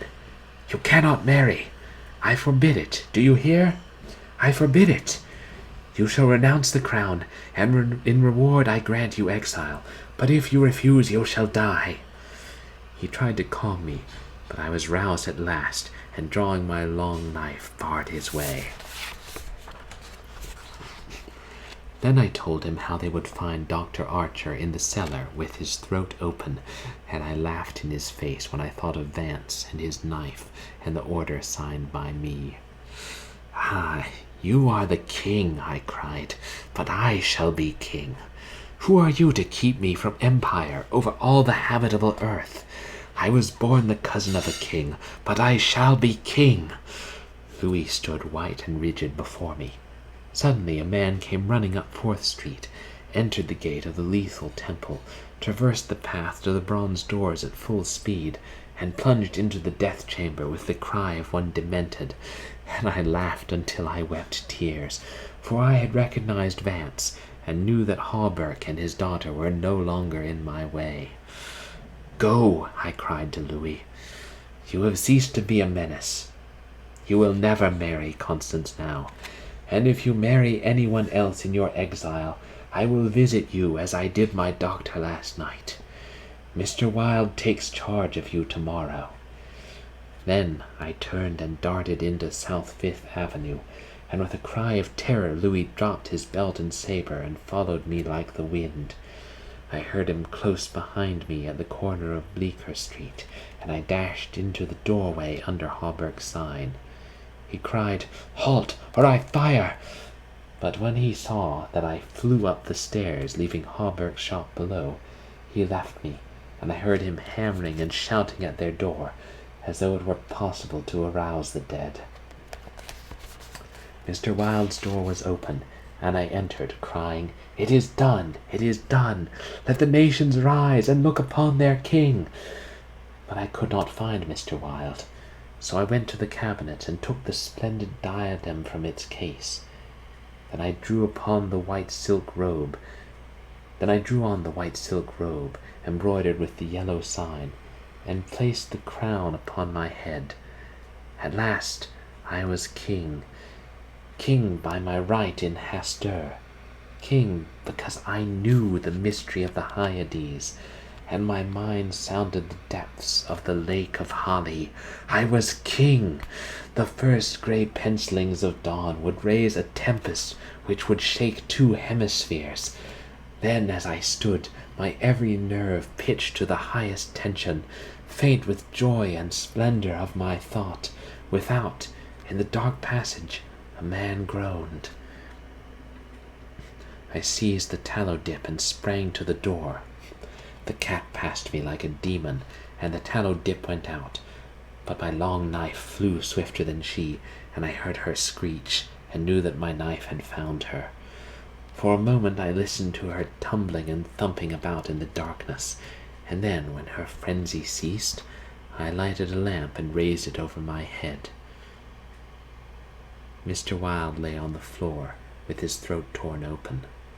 At first I thought he was dead, but as I looked, a green sparkle came into his sunken eyes, his mutilated hand trembled, and then a spasm stretched his mouth from ear to ear. For a moment my terror and despair gave place to hope, but as I bent over him, his eyeballs rolled clean around in his head, and he died.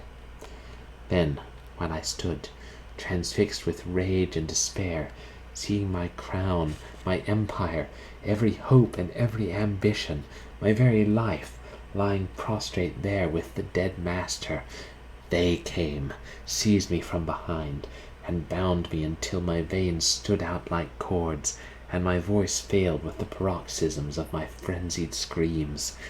But I still raged, bleeding and infuriated among them, and more than one policeman felt my sharp teeth. Then, when I could no longer move, they came nearer. I saw old Hawberk, and behind him my cousin Louis's ghastly face, and farther away, in the corner, a woman, Constance, weeping softly. "Ah, I see it now," I shrieked. "You have seized the throne and the empire. Woe, woe to you who are crowned with the crown of the king in yellow." Editor's note: Mr. Castaigne died yesterday in the asylum for criminal insane. And that concludes The Restorer of Reputations, the first story of The King in Yellow by Robert W. Chambers. Wow, really interesting story. Hey, yeah, it did get meta and dangerous, Dave. You know, the King in Yellow being a book, well, a place manuscript. It's referred to within the book. Hey, Toasty, welcome in. Thanks for the rating, Jeff. Calories per moving the book, 11 out of 10. That is a hefty book, but at least it's, paperback and not too heavy for large print. That's bigger than a lot of large print books. Thank you, Backlog. And Toasty. And hey, Dame Karen, welcome in. No, I appreciate all you guys. Yeah, intriguing. I can see how it, just from that one story, how it influenced Lovecraft and the theme of these horrors that drive you mad. The book that you can't accurately describe. It's so horrible and fascinating. And it influences other things. I remember some story I read when I was a kid about a man who talks about some fantastical creeper vine that kills, it grows to stupendous proportions and kills his dogs and then tries to kill him, and then it's revealed afterwards in an editor's note that it was all nonsense and he was insane. So, I wonder if this was the first piece of fiction to do that, where you read something and then realize. And I think Washington Irving had a story somewhat like, is that Legend of the German Student, where he tells the story and then at the end the man who's telling the narrator the story says, "Oh no, I know it's true because I heard it from somebody who went to an asylum and learned it straight from the character in the story, where he was in the insane asylum. It's like, suspicious. Hey. Oh, it may be referenced in True Detective, Dame Karen. I only watched a couple episodes of the first season of True Detective, and they were good. I always meant to go back and finish it when I had more time, because I was in grad school at the time. But it's like, I don't know, it's like not a household name, but it's a reasonably well-known book among people who like older horror fiction and really influential. It was kind of, I'd mean to read it for a long time, and I saw one scholar said that it was like the greatest work of horror between the death of Poe and the start of Lovecraft, to which I said, somebody doesn't care for M.R. James.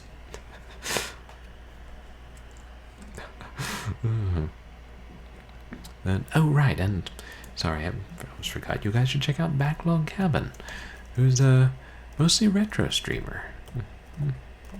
I saw you were streaming a couple of Saturn games. I missed your Die Hard Trilogy playthrough, Backlog.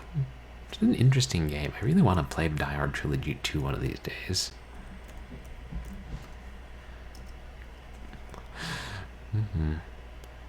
Yeah.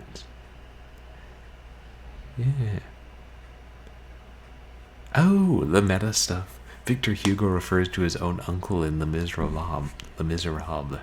Interesting. I also kind of intended to read Les Miserables because it's supposed to be great literature, but then every time I pick it up, I'm like, this thing's heavy. I'll be reading it for 2 years. Yeah, there are several things which I know I should read, but they're so long, I'm daunted. Like, do I want to devote, like, next year of my life to reading Water Margin? I mean, I'm not saying it won't pay off, but you can finish it sometime. RBC. Who's that, Toasty? Is that the Royal Bank of Canada?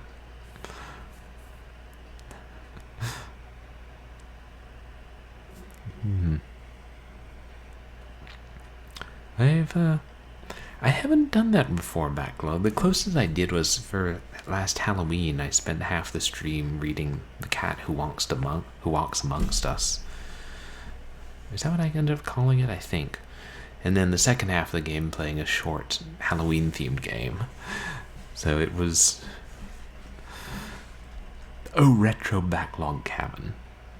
Yada. No, I sort of do the same thing, Toasty. Like, reduce people's names to certain parts or initials, and then think, well, since it makes sense in my mind, everybody must know it.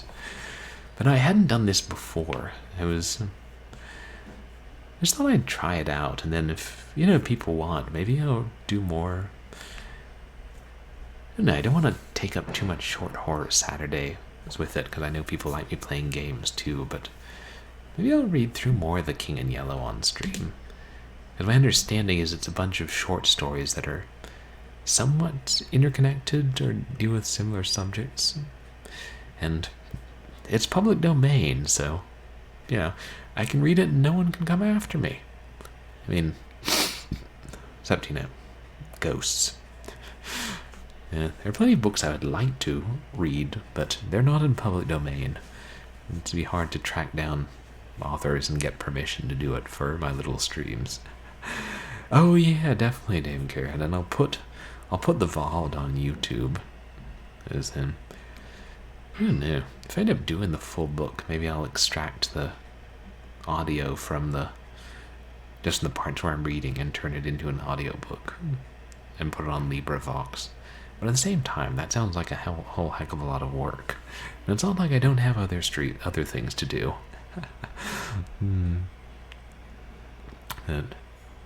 Oh, thank you, Dame Karen. That's so kind of you. Yeah, I liked that. That was one of my favorite stories I've written, actually. Maybe I should try sending it to publishers or something. I had to research publishers somewhat for something at work, and it got me thinking, never really tried to get prose published in any significant way, because I thought scripts were the way to go.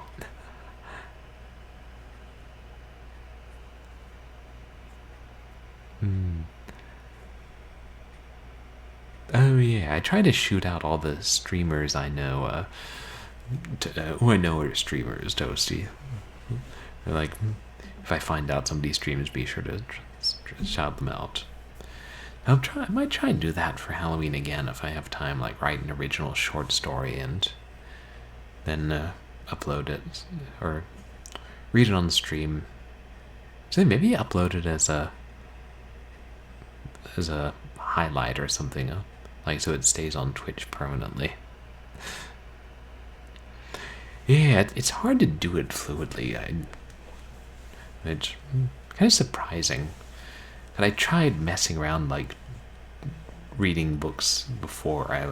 For a while, I was, just for fun, was making an audiobook of The Dream Detective by Sax Rohmer. And, yeah, it's surprising how much you stumble. Like, at least, in a setting like this where it's live, you just keep going because you can't worry about it. It's almost like you have to read, a sentence ahead from what you're actually saying, or like a line ahead to be able to deliver it in the right way, or know who's talking, or sometimes understand the meaning. But you don't even think about it when you're just reading it to yourself, because you do it automatically. Yeah. I can't even imagine how professional audiobook readers manage it. Oh, so you're a writer too, Dame Karen. Interesting.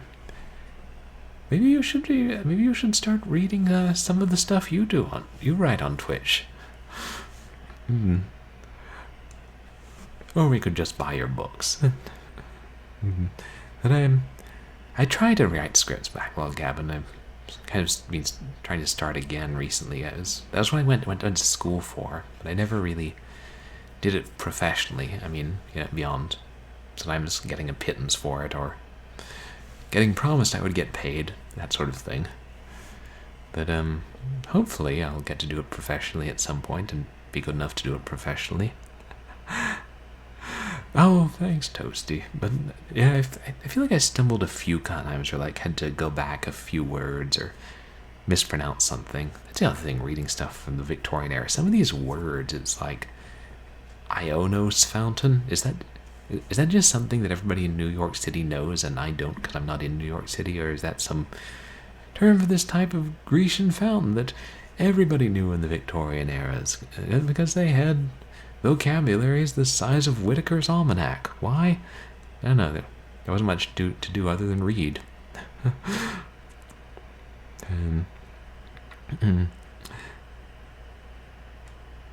Oh.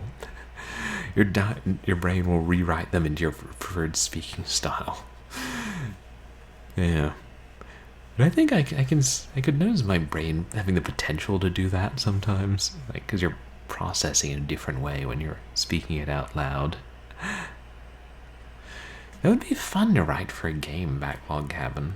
Because I don't know if I mentioned it, I helped with the translations of the horror game series The Lost Door. And I did just a little bit like cleaning stuff up. And I did try my hand at writing. Well, I took a video game writing class and messed around with it, but nothing really writing for games. But that would be so much fun. Oh yeah, NaNoWriMo, damn Karen. I tried that years ago, never finished it. And apparently there's some kind of script-based version as well, where you try and write a script in a month. God, I wonder if I could finish a novel. I mean, I have one or two half-finished novels sitting around somewhere. Oh, you write scripts as in programming language, Toasty.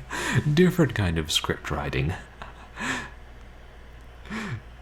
Yeah.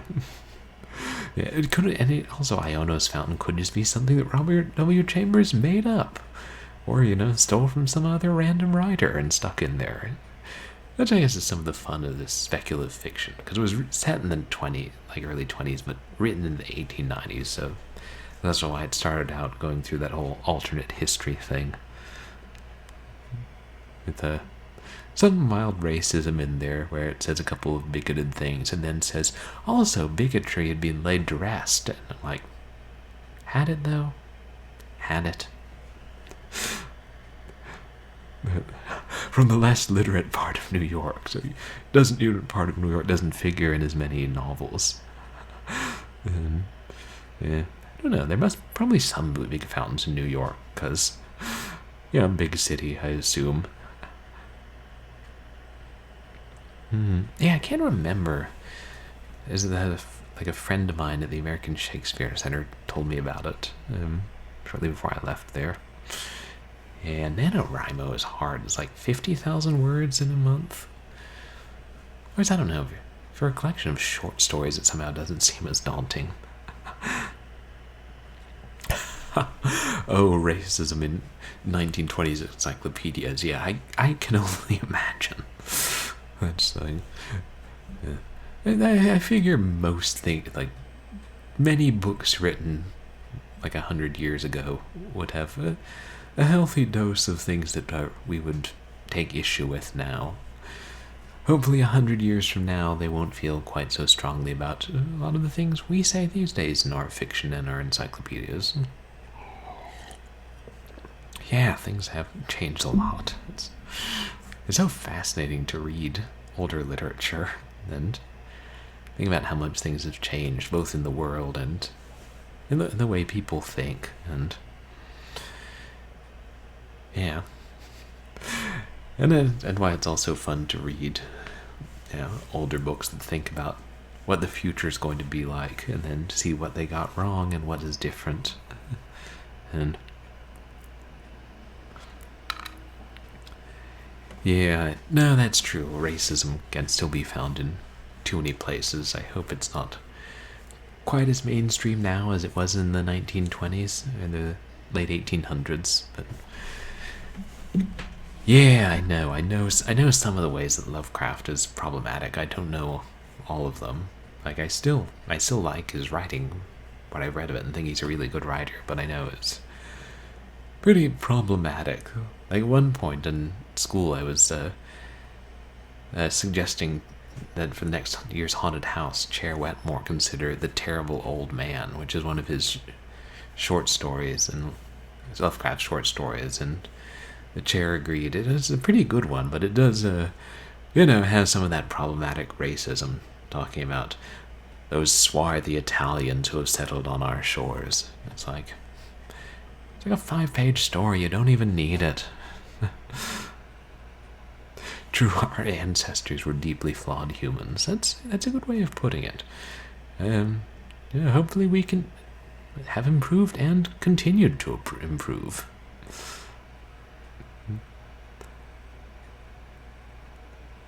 The man who mistook his wife for a hat.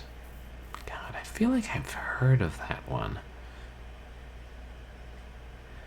Yeah, maybe they had...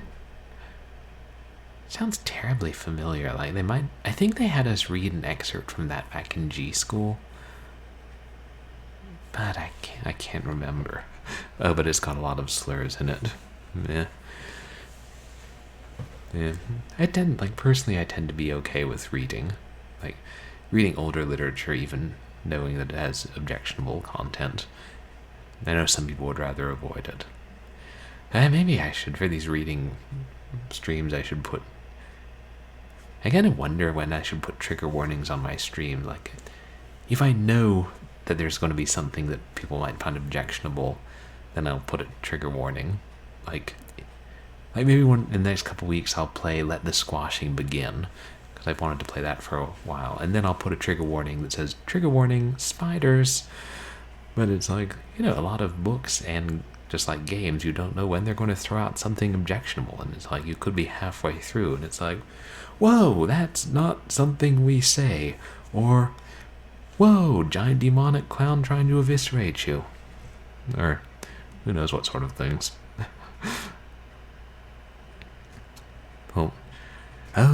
Mid 20th century pulp fictions on LibriVox. Yeah, it's probably, I don't know if they would have many mid ones there, but probably early ones. course, pulps, they might not have bothered to or the copyright might have lasted, like how some of the 50s movies were never copyrighted, because it's just like, who cares? You know, we made our money, it's done. What's someone going to do with this thing now? Oh, pulp science fiction. It's going to be interesting stuff. I've read some 50s science fiction, and some of it's really thought-provoking and fun.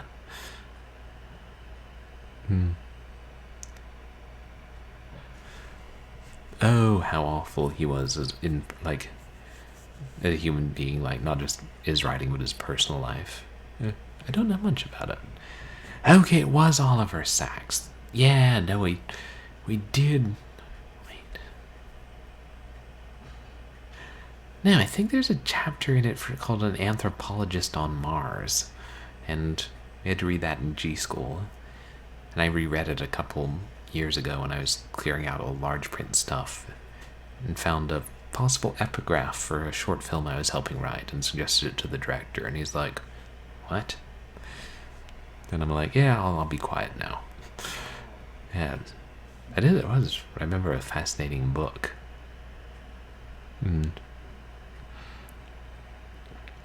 Yeah, or content warning rather than trigger warning. Yeah, you know, that's probably a better term, since it's, you know, some content might not necessarily trigger somebody, but it's, you know, better to, you know, let people know when you can. I also figure horror games, there's going to be a fair amount of objectionable content, just like 100-year-old books potentially.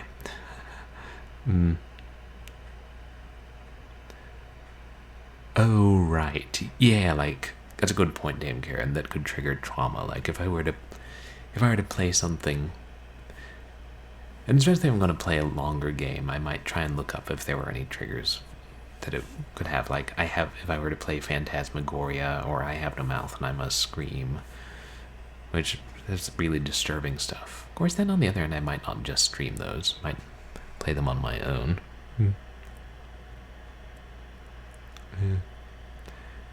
Interesting, the guy who wrote the zip format was a terrible person. And that's still, I mean, so universally used. I mean, yes, there are like ACE and RAR and LZH somewhere out there, but I guess people still use RAR for downloading large chunks of games from sites of dubiously... I'm going to stop talking now. Zip files, yeah. No, that's true. I tend to agree, Toasty. I mean, and just because somebody's a horrible person, that doesn't mean we should dismiss all of their work. Because wasn't Pythagoras kind of a horrible person? But I'm not saying everybody should stop using the Pythagorean theorem. Yeah. That's just my opinion. It's somewhat useful in math, somehow, I think. I passed math class in school, I swear. Oh, yeah, I know, like, I Have No Mouth and I Must Scream is, I think, one of the most disturbing games ever made, and it's like, because of a couple of things specifically.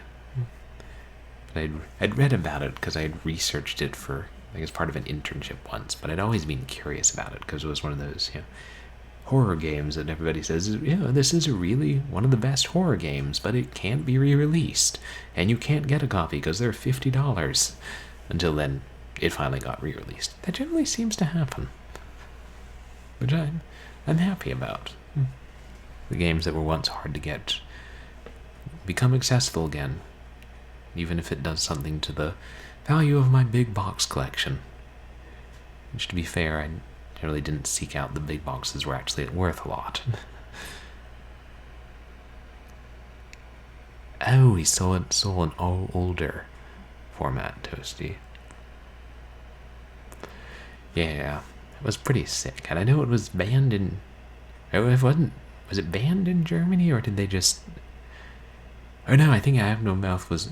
When I Must Scream was the version where they just released it in Germany, but they yanked a chunk out of it and then didn't really fix it well so that you couldn't get the good ending. And it's like, if you're going to censor, at least, you know, Put some effort into it, guys. He died. Wow. Died. So then the guy who made the zip format stole ARC format first, got sued, died at 42 of alcohol poisoning while hiding from the cops. From multiple warrants. Wow. And the author of Send Mail. Yeah, I haven't heard of Send Mail, Techie Rob. I'm guessing that's some other app or site. Yeah, so many of those things which were once very well known have since faded. Well, MySpace, for instance. I mean, heck, I'm probably one of the only streamers who still has MySpace, or who has MySpace. The developer got kicked off of Steam for putting an anti-trans rant in their patch notes. Well, that's stupid. Why would they? I mean, never mind the fact that they're bigoted. Why would you? I don't know why people do some of the things they do. Oh, yeah, I know, like, some things Germany would just ban for violence. Like, we played Crime Wave a couple months ago, and I think that was banned in Germany. Whereas others, they would edit them.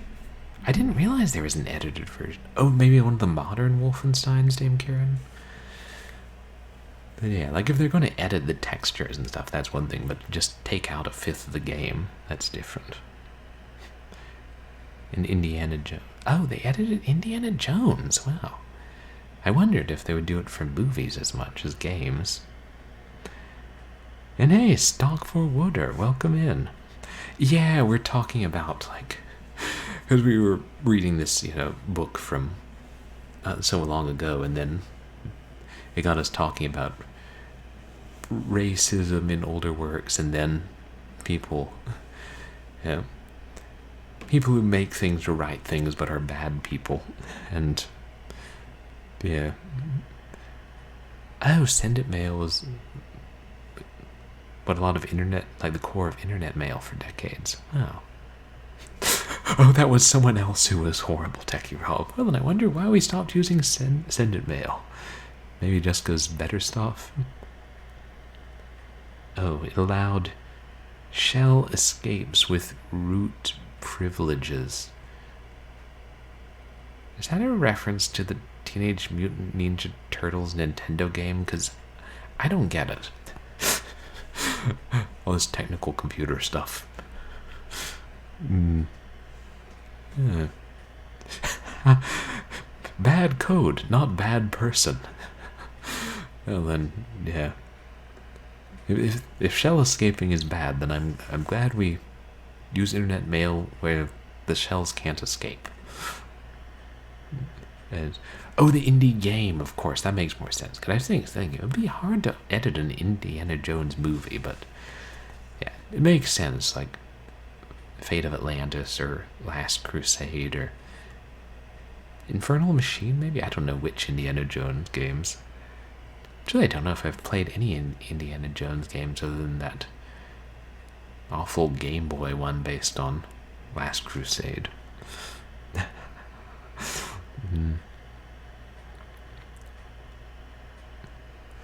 Oh, the Man in the High Castle. Oh, that had a lot of Nazi symbols in it too. Okay, shell escape with root privileges is a remote user has access to your command line with maximum privileges. Oh, that's... yeah, that would be bad, because I know you can use the command line to do all kinds of things. Yeah, so I'm glad we stopped using that.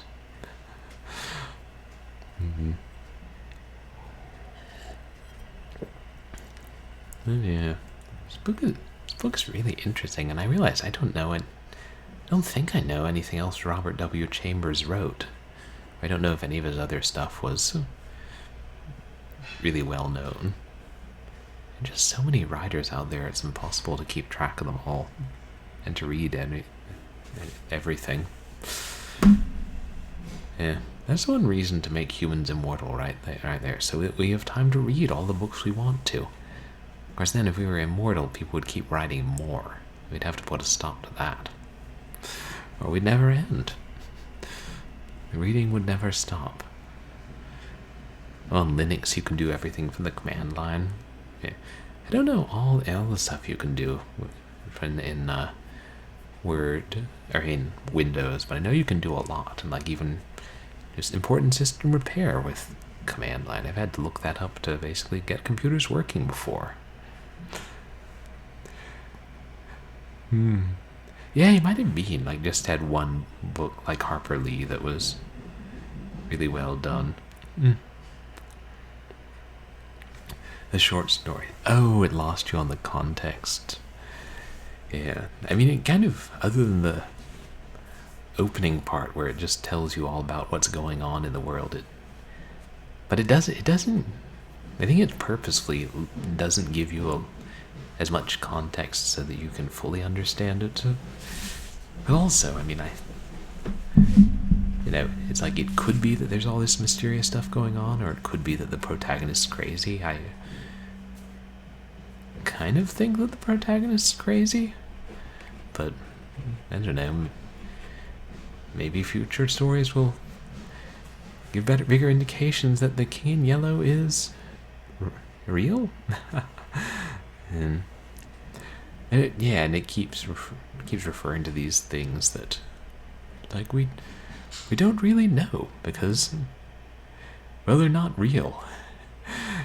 And just all that stuff about all the naming all these different, I assume, fictitious ships, which I guess it does make it more realistic in a way, because if it were in the real world, that's the sort of thing that a soldier might do to impress the woman he loves in 1920. And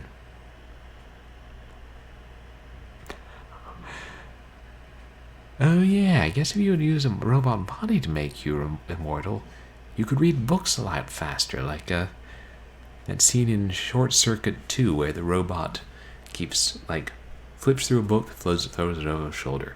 Flips through a book, throws it over his shoulder. And mortality is our only obstacle towards collective consciousness. No biggie. Yeah, we gotta figure out how to get past this little mortality thing. I feel like people have been working on that for a while. But maybe our generation is the one who will do it. Of course, immortality has its own problems. Maybe if we just lived long enough to read every book written up to a point, and then die. Yeah. Oh, why the category was books. Well, when I first saw, like, I checked to see if it was a category, and then I saw it and I was like, wait, is there some indie horror game or something called books? Or is that actually a category for people reading or talking about books? So I looked it up, and apparently that's what it is. Or else people came here looking for a very specific game and are going to get quite confused. Also, how are you doing, Itarama? You guys should check out Itarama, who streams like some retro-styled games and some like large-scale contemporary games. Does some speedruns too. Hope you're having a good weekend. Working on Star Trek-inspired devices. Oh, that's cool. Wait, the category is... Oh, wait, there actually is a category? Or so it actually is an indie game? Test your knowledge of the animal world. So books isn't the category for just me reading books? That would be hilarious if I did that. Trained a machine learning model to do sonar like a bat. That's fascinating. Sonar would be so damn useful. Oh yeah, rampant individualism is something of a stumbling block to our collective consciousness. Yeah, humans do tend to be kind of individual. That's amazing though, Toasty. A pair of microphones, an inertial measurement unit, and a laser distance scanner. Oh yeah, you're getting settled in. That's good, Itarama. And it moves. It can take a while to settle in. You can broadcast blips of sound and then process them with a tool. Oh. Yeah, if you could teach a machine to echolocate. Yeah, I bet that could have some real... It could be potentially really useful. I wonder if that technology would help, like, fully blind people. Okay, and it'll use the feedback from the laser scanner to train the model. Oh, to match up the sonar with the laser measurements. Oh. Okay, now I think I see what you're saying with those different components. I never would have thought of that. And then you take the laser away. That's fascinating. E-chocolate. Right, Techie Rob. No, it's one of those casual games where you like, I don't know, sort chocolate or match 3 chocolates or time-managed time-managed eating chocolates. Or maybe it's just an Emac that's a certain shade of brown. Was it Emacs or Gmacs that came in different colors? Let's see how much trouble I played to Macintosh computers. I know Apple IIe is old and iMac is flat and white. And that's really all I know about that. Oh yeah, OS X is a thing. And painting... Oh, tricorders from Star Trek Next Generation. A blind cyclist who can echolocate. Wow. And I have noticed, like I use a cane, and rather than a rolling tip, I use a pencil tip that taps the like a tap. It's how all canes used to be, but most people use rolling tips now. But I've noticed I get some audio feedback from, like, you know, tapping it back and forth and hearing like the kind of space I'm in. It's more than you would have thought. Using Orb Vortex ASMR to echolocate. Oh. Yeah, if you turned it into gaming peripherals, that could mean there'd be more money into it and they could fund more research into echolocation. Yeah, if you could get, like, developers to make games, especially VR games that relied on it.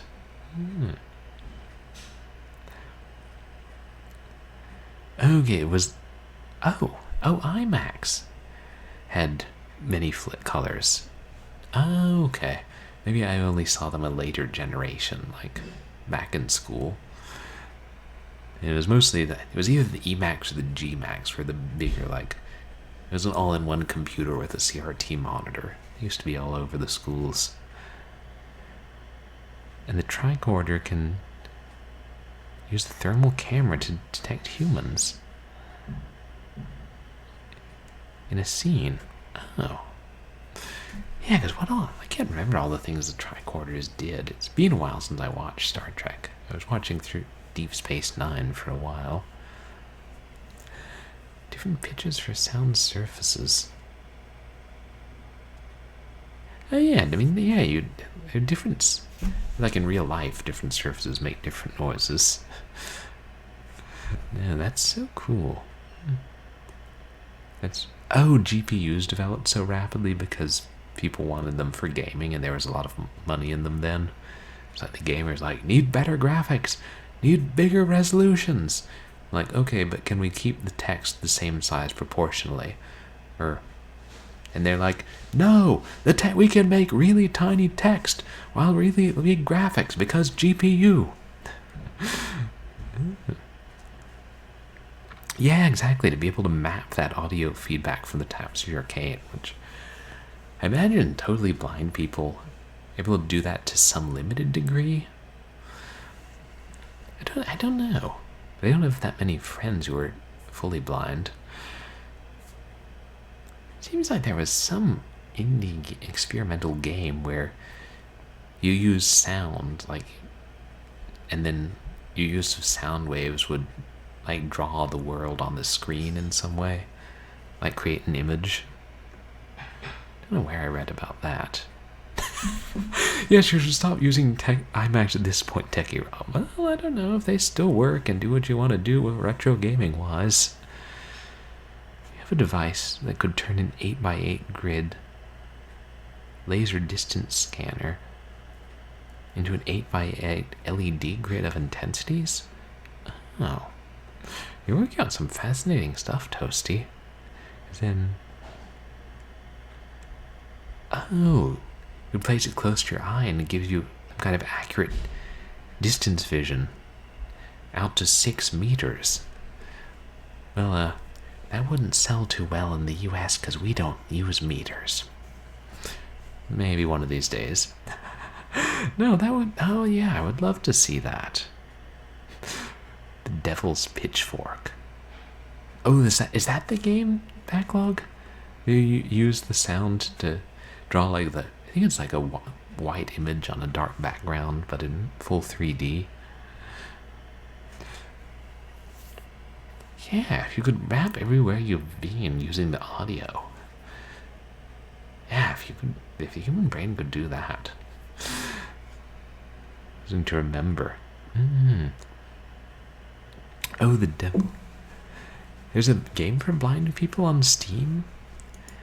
Interesting stock for a wooder. I know there are some games for blind people. Actually, someone, might have been Abracadaggers, recommended a game that I think is all audio based a while back, and I bought it on Steam, and then I was going to play it at some point. I gotta look up what it is. It's Cursed. I want to say Cursed Veil, but I don't think that's right. What about the Devil's Salad Fork? All manner of devilish cutlery. Oh yeah, no, 20 feet. I was just joking about the whole we don't use meters here thing. I know, it's like distance still exists no matter what you call it. Oh, stop eating the IMAX. This is true, Dangerous Dave. We probably should not eat computers under any circumstances unless the computers are designed that way. Imperial heathens. Yeah, we still do things the old way. Except, alcohol. Apparently that's metric the world over, but damned if I'm going to stop drinking my pints in fifths. No, probably not at fifth at a setting. Yeah, I mean something like just telling where the walls were. That would be so useful. Yeah, more and more people are voting to convert, I know.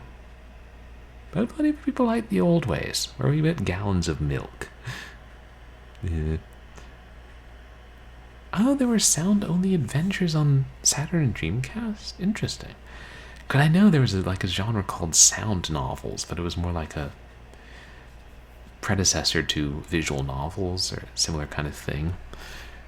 There was one audio-only game that was distributed with sound cards. And I thought it was Hunt the Wumpus, but that was something else. And, it was one of the things you read about it on Home of the Underdogs. And then can't remember the name and never find it again.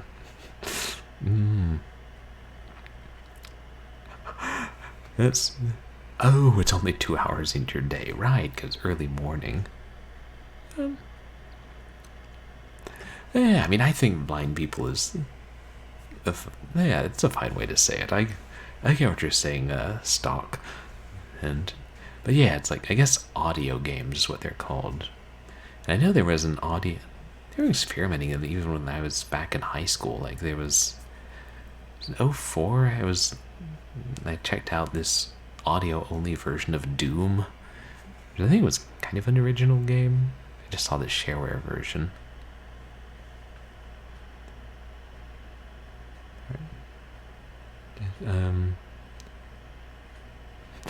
Oh, right, even the monarchy has changed. Right, it's like England doesn't use the English system anymore. Oh. Is that the Devil's Tuning Fork in their backlog? I'll have to check that out later. Blue, green, or white LEDs. Like for me, I would think white would be better. Because, I mean, just because it's brighter and like more distinct. If I have a choice, I'll use white things, like white lights, probably.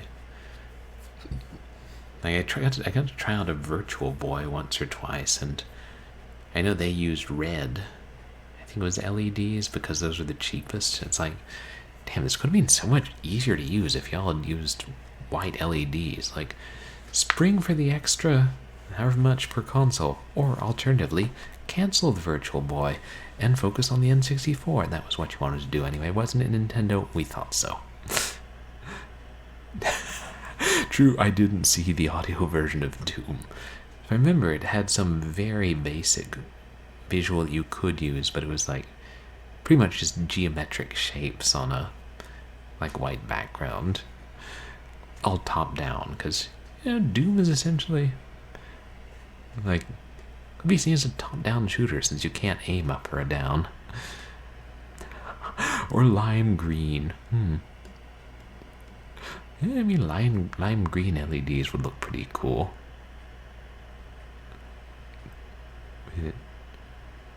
Oh, interesting. White LEDs didn't exist when the Virtual Boy came out. So I guess they only had red, blue, and green then? Because those are like the primary colors. Wait, no. The primary colors, is it red, blue, and yellow? Shit. I swear I learned all about colors in school. Primary, secondary, intermediate, neutral. I still think it was like, yeah. If the background's black, you don't necessarily choose the darkest color, even if it saves money. Oh, interesting. Blue ones hadn't been invented when the Virtual Boy came out, and we needed blue ones to make white ones. Oh, because the way of mixing colors. King Charles on the phone. But now, oh yeah, I read about that in the news. But not a cute dog. Was there a dog called King Charles? Is this a reference I should be getting?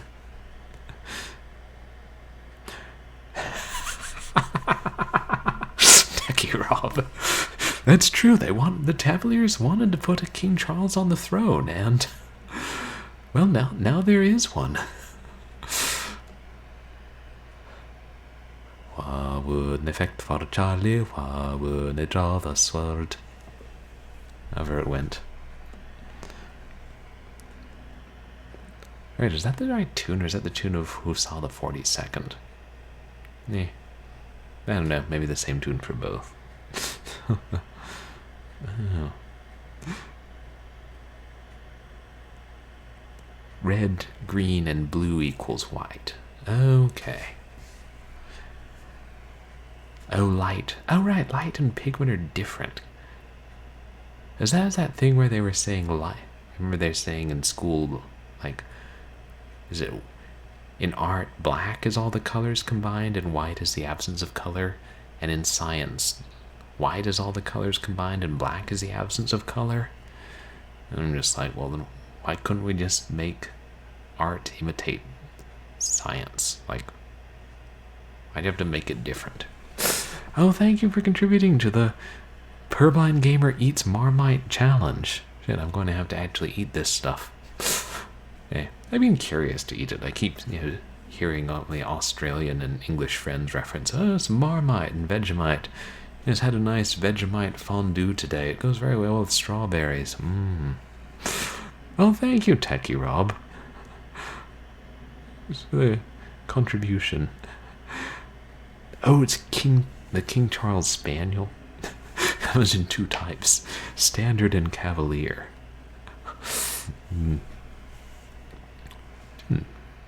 Yeah. Like King. Many things are named after kings, like King Edward Potatoes, which I wouldn't have learned about it. I wouldn't have learned about it except I had to play a character in a British farce, and it came up. So many things come up in a British farce. Yeah, it's a great way to learn the colloquialisms. Like when someone is drunk, you say they're tight as a newt. But we don't say that here. Apparently, like, tight as a drum used to be American slang.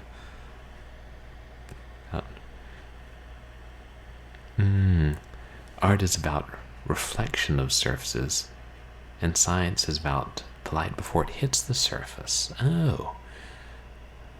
That kind of makes sense. Yeah, when you put it that way, I guess I can see why art and light would be different. Oh, you like Vegemite but not Marmite, Dame Karen? It's like some people like one and not the other. Oh, thank you so much, Stock for Wooder, for the contribution, and Dangerous Dave.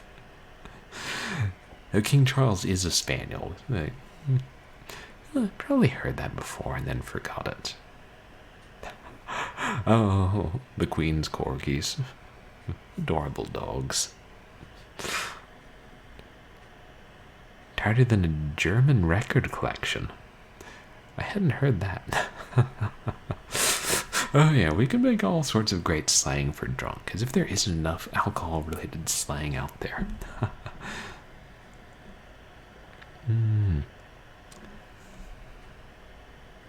Oh, your aunt used to have King Charles Spaniels, Techie Rob. That's so cool. Vegemite is national food. Marmite is an abomination. Very strong opinions. Yeah, I didn't know there were flavor options. I think I just got the normal, whatever, default, original Marmite. Marmite is like a non-Newtonian version of soya sauce. Useful in cooking.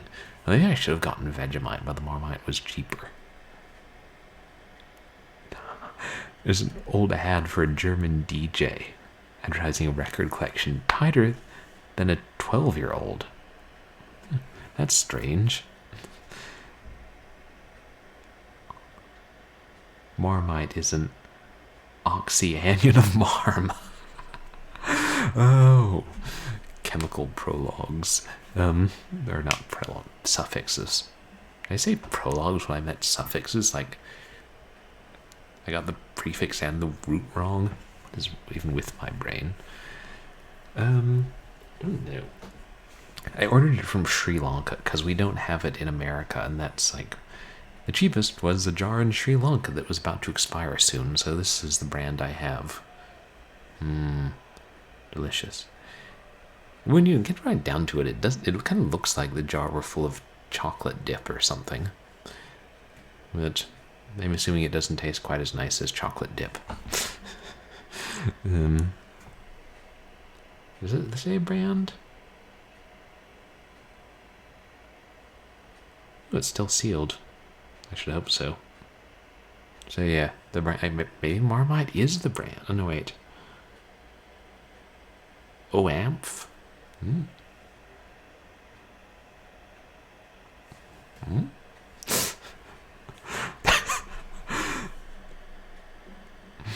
The Marmite is the unrefined or marmoset. That's what I always thought. When I heard Marmite, my first thought was marmoset. My second thought was marmalade. Actually, maybe I don't know which was that. Okay, that's the UK one.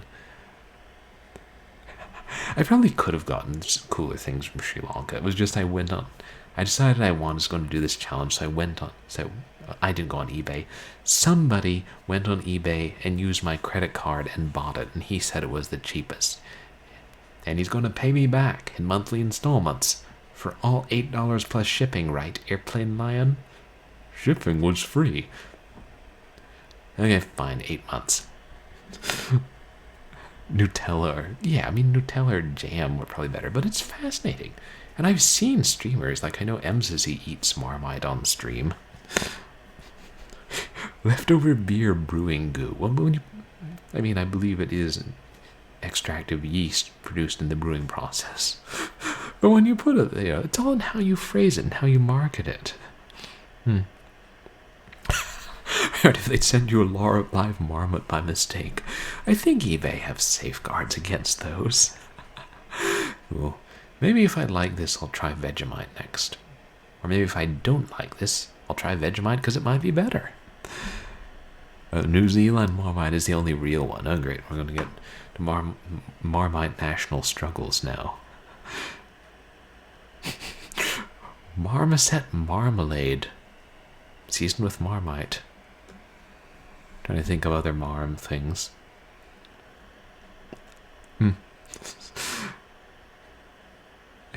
Know that they have marmots in Sri Lanka. They have the most venomous snake. Ooh. Is it the black mamba? I know black mamba is one of the most venomous snakes. My grandfather ran into one at one point. Fortunately, it decided not to bite him.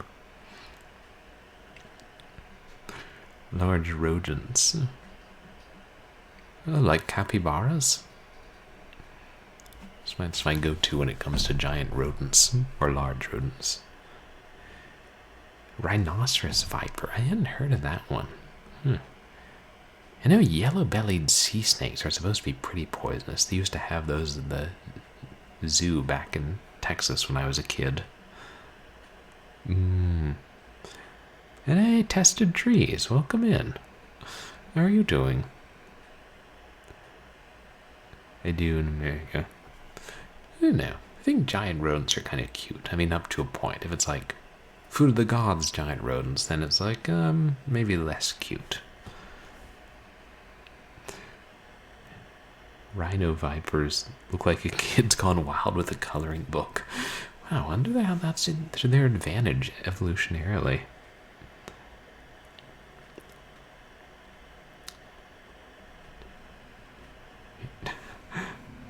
Yeah.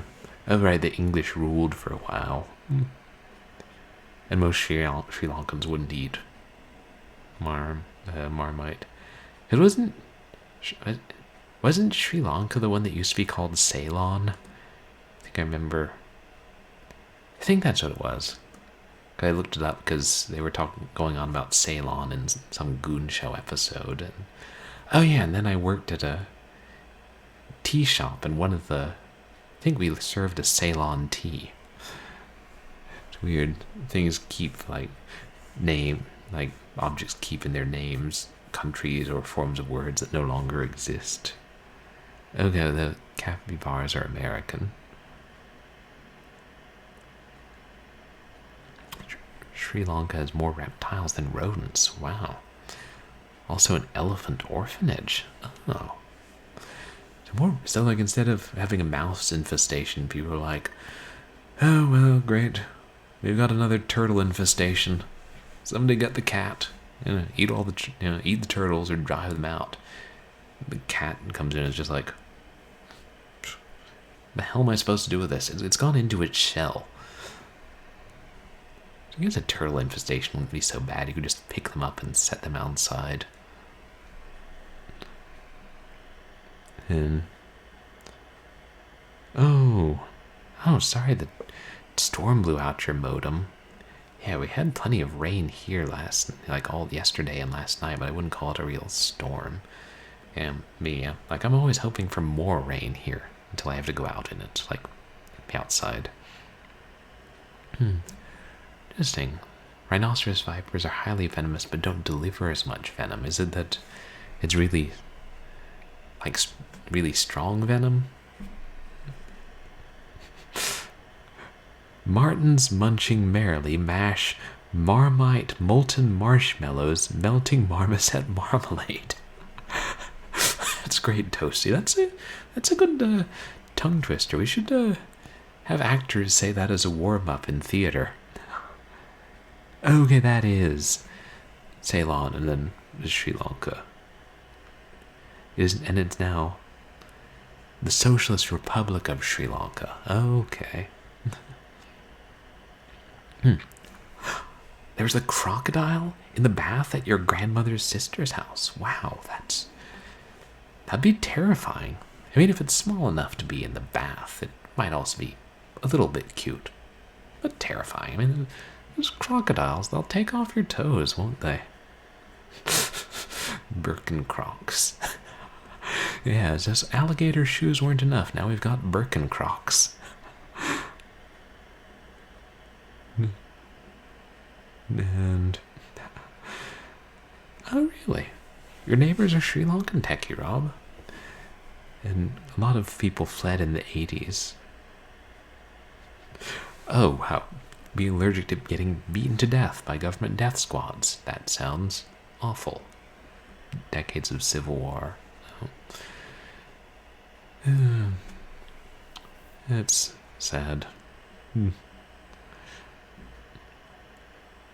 Allergy to... You have a similar allergy to accelerated lead. You break out in bullet wounds. Okay, that's pretty funny. Oh, so it was like... So the crocodiles aren't native to Dame Karen. It escaped from a zoo. Okay, that...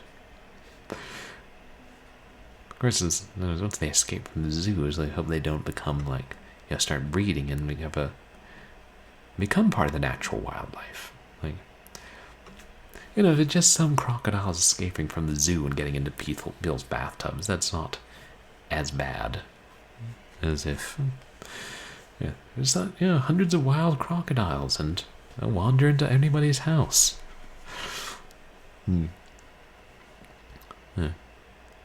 Fortunately, that sort of thing doesn't happen as much in America, though occasionally you'll get like a fawn or a bat or something inside.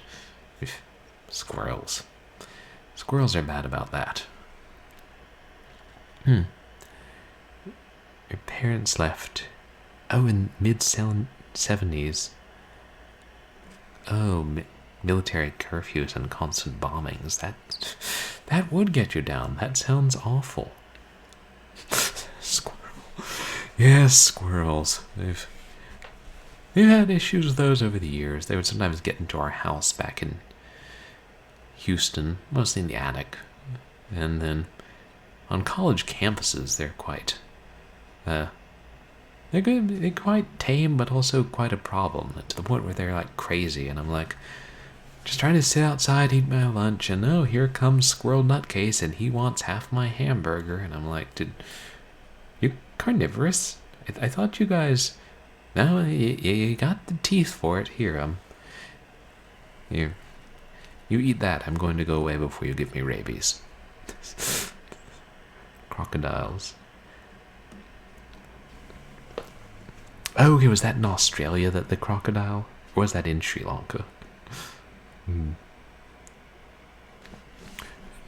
really have a good idea of where crocodiles are. I just know we don't have them as much around here. I think we have more alligators than crocodiles in the US. I think that's a safe bet. Oh, yeah, they get inside your roof to toast. Yeah, they can cause serious problems in the house. But yeah, good idea to chase them out of the yard.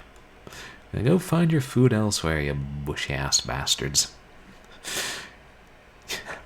I know, sometimes they are fat. Like, I did my undergrad, there was this one squirrel that was like ridiculously obese. And it was like, did everybody just feed this one or something? And how does it get to all the food when it's that heavy?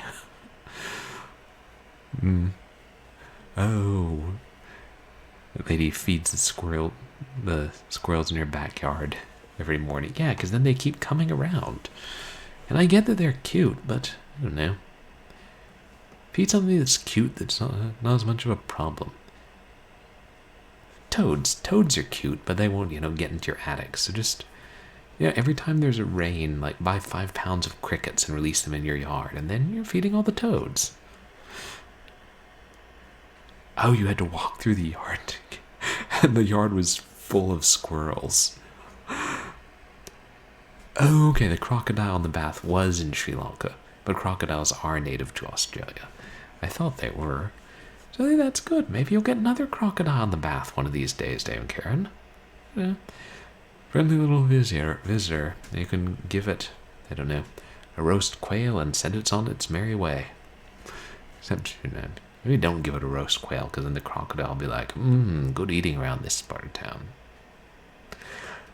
Oh, maybe you could give the crocodile, like, I don't know, a 6-ounce steak, but overcook it, and then dip it in marmite. And then maybe the crocodile will be like, sounds like terrible food. I'm going down the street. And then just leave. Unless you have a really nice bathtub, and it might keep coming back. Oh, there was a disabled squirrel. It moved by flipping itself. Wow. More than 50 squirrels. That would be legitimate scary. Because, I mean, yeah, they're cute, but any animal that carries disease and has sharp teeth in large enough quantity. Like, I mean, I don't know. I think dachshunds are very cute, but if I saw 100 stray dachshunds in the yard, I would be like, I'm not going outside right now. Yeah. That's funny. We're just feeding Tugboat a beetle when I brought up toads. Oh, that's how it is said. If you don't have a bathtub, there's no reason for the crocodiles to come in and swim around. As long as your kitchen sink is high enough that they're not gonna, climb up onto the counter.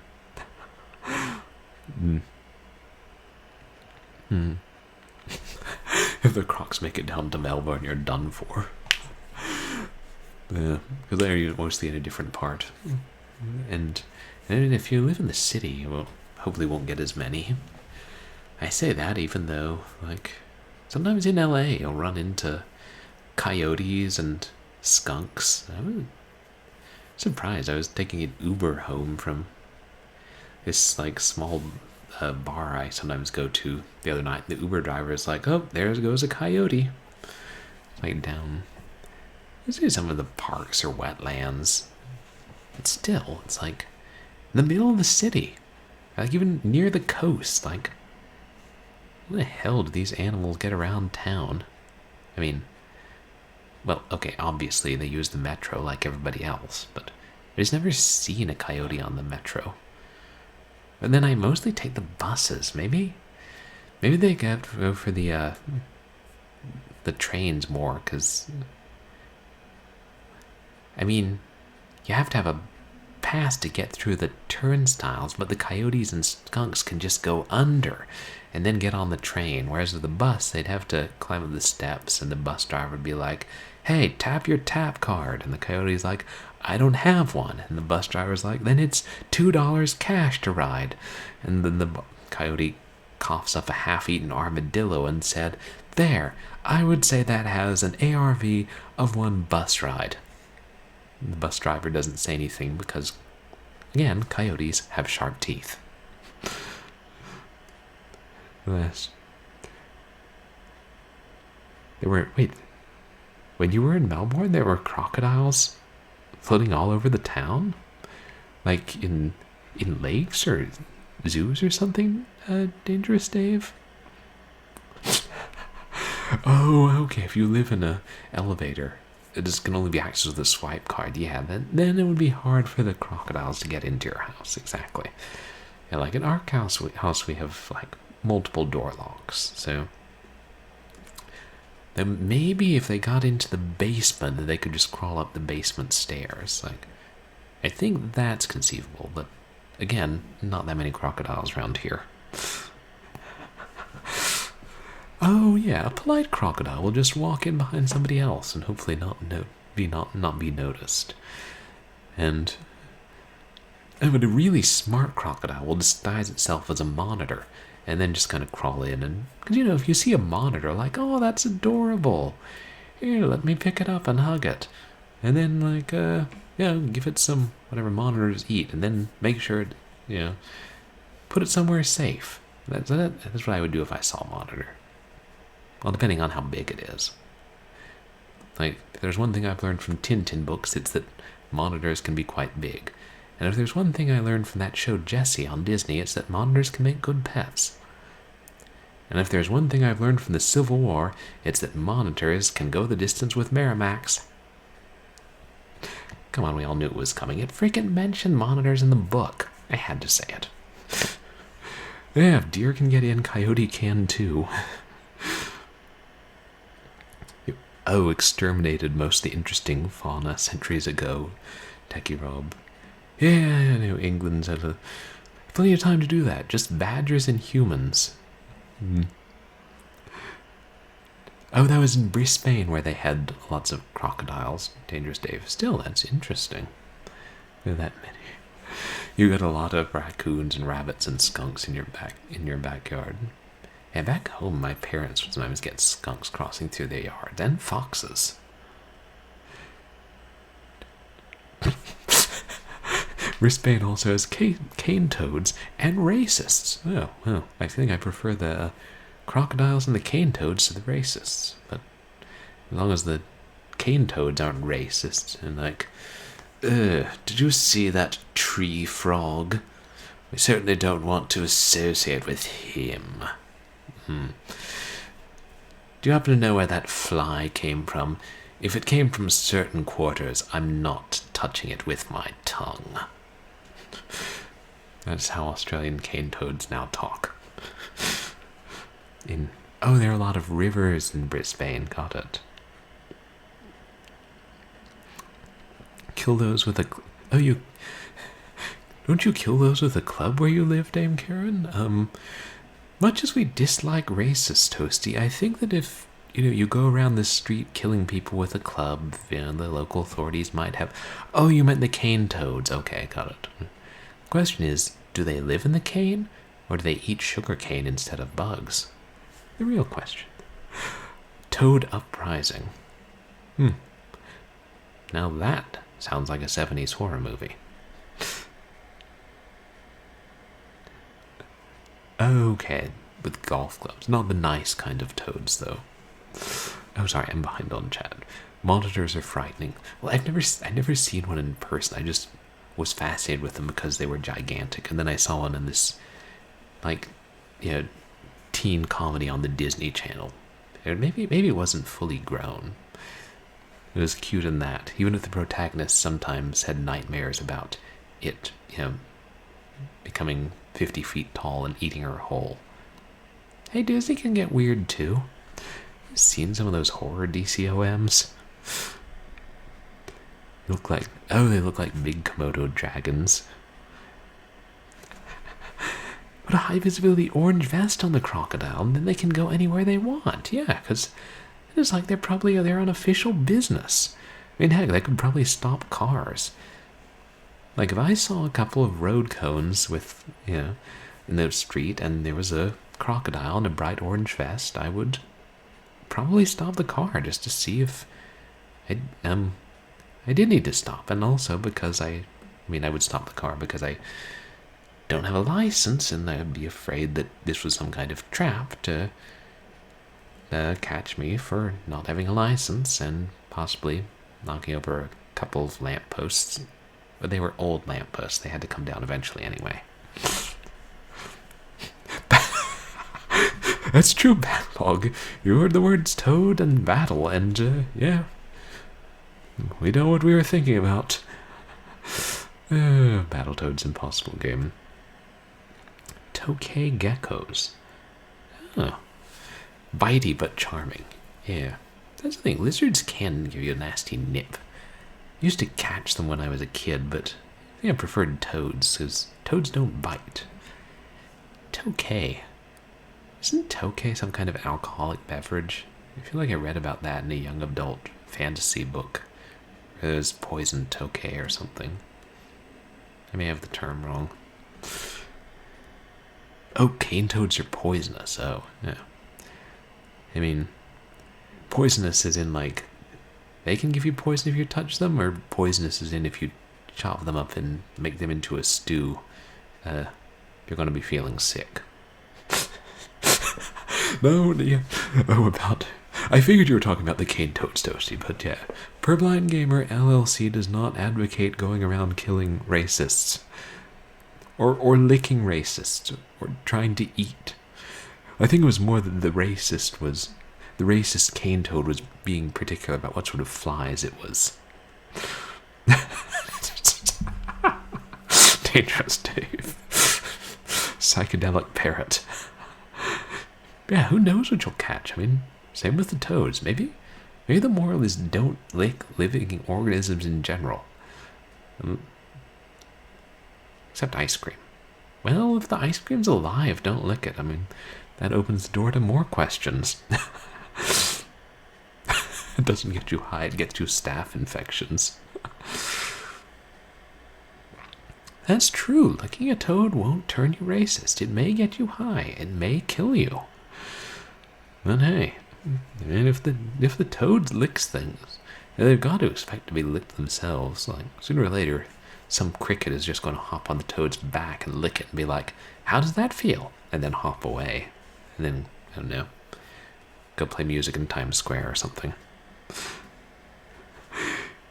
Oh, that's true. It could be a assistive animal if the crocodile had a vest named Karen, like a seeing eye crocodile or something like that. A guide crocodile. See also my long-term plan to get a 50-pound seeing eye hog. Or an armadillo. And if nothing else, like, you would assume that somebody put the vest on the crocodile. Call the big one Bitey. Oh, the big crocodile. Sportive hunting falcon. Oh, falcons are awesome. And yeah, be a good, like, hey, that's true. You could, use a support animal, and then if people give you too much trouble, you could get the falcon to kill them. Be like, kill Mr. Slashy, kill! And the falcon would be like, mind your own business, fox. I'd be like, well, I'm flattered that you think I'm a fox, but also don't take that tone with me. No mice for you today. Yeah. You're eating peanut butter salad sandwiches today, Mr. Slashy the falcon. Oh, you wouldn't eat... I assume you wouldn't eat cane toads. I didn't assume you wouldn't eat any kind of toads. I mean... It's like... I feel like most animals have learned that. But people do try to learn to lick them and get high. It's only very certain kinds of toad, isn't it? Sadly, we don't have hallucinogenic toads hopping around here. We don't have many toads around here at all. Probably because it only rains once a year. Drought weather. I see. Licking the racism. The racists could cause an epiphany. Is that how racism spreads? Is it like a disease? Oh, you catch it from the toad. I wonder if there's been any studies done in this. This is my assistant chomping mouth crocodile. Yeah, he leads me around the city, and if there are obstacles in my way, he chews through them. But what if the obstacles are other people? Well, I ask them to move first, and then if they don't, then that's on Chomp Mouth's fault. He's just clearing a path for me. It's like I gotta get from point A to point B. Guard croc. Yeah, you could use them as guard dogs. I mean, if you could get them to make noise, like, I don't know, maybe hang bells around their neck, and then if someone's trying to get in, kick down the door, and they hear the bells and think, oh, it's not. If it were a vicious dog, it would be barking, and it must be some little friendly lap dog that is out in the yard. The crocodile comes around the corner. They're like, holy crap. Well, an alligator would be even better for that. Scare away criminals. Wonder if anybody's done that. I feel like you'd have to get a permit to guard croc. Dissected a cane toad. Oh. That back in school? Yeah. In school, we never had to dissect much more beyond, like, cephalopods and echinoderms. And back in my parents' day, you had to, I think, still dissect pigs or rats, but they did away with that. Caught racism in the Yukon. It's environmental. It took me years to get rid of it. Describing these things as ordinary diseases. Ask your doctor about cane toads. I feel like if I asked the doctor about cane toads, and they would be like, wouldn't worry about them. We don't have them around here. That'll be $300. but your insurance will pay $280 for it.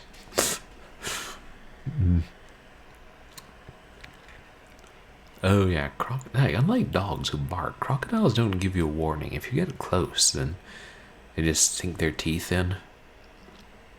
Like, well, if lunch is going to be right here, I'm not going to say, hey, lunch, you sure you want to be here? And yeah, how would that help them in the wild? Like, once the bird or rodent or whatever they're going to eat is nearby, it's like, it's chomping time. And a misguided survival mechanism. At university, you dissected a cane toad and a rat who was pregnant. Oh, I wouldn't want to dissect animals like they're that recognizable. Frankly, I didn't want to do the squid, but I'm like, I can stomach this. I know it's important for biologists, but it's not for me. It must have be quite a shock.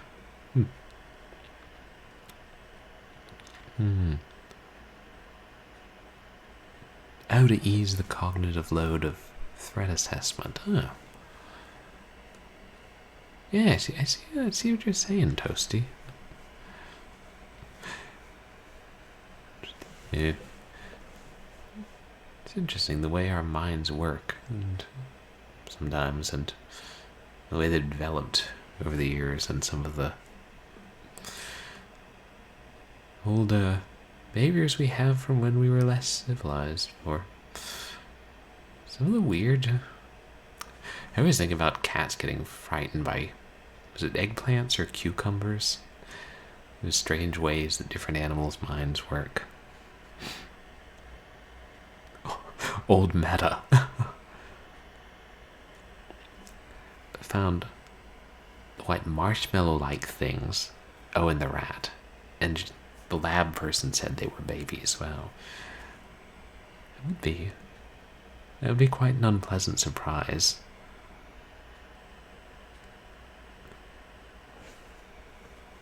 Yeah, agreed, that is.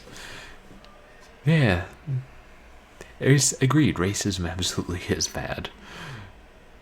But I guess I hadn't thought much about where it came from, like, evolutionarily speaking. Or, is that evolution? Yeah, or like, how humans get some of these traits we have.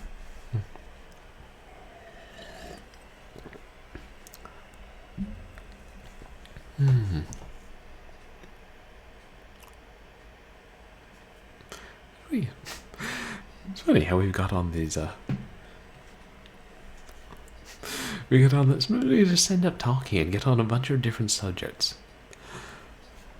But also it usually involves me making a bunch of nonsensical statements about animals doing things that animals can't do. Like riding bicycles. Well, I don't know, some animals probably could ride bicycles.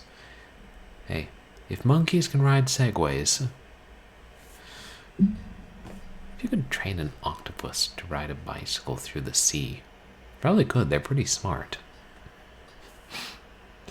Hey, that's a good thing to aspire to. Toasty. Like, I know, I always try to work on, like, not having prejudices and things, which I think is a good goal for everybody.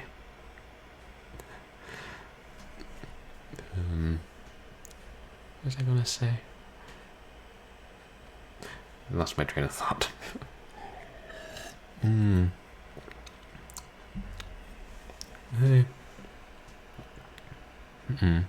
You're getting to know the factory line workers. Oh, to prove that they're not all as dumb as a post.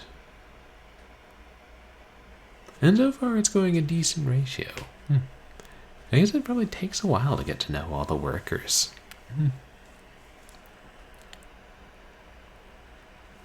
Wait, an octopus could see the future of soccer matches. Wait, that's intriguing. Like, you could predict what they did to him Let me guess, they dissected his brain for science.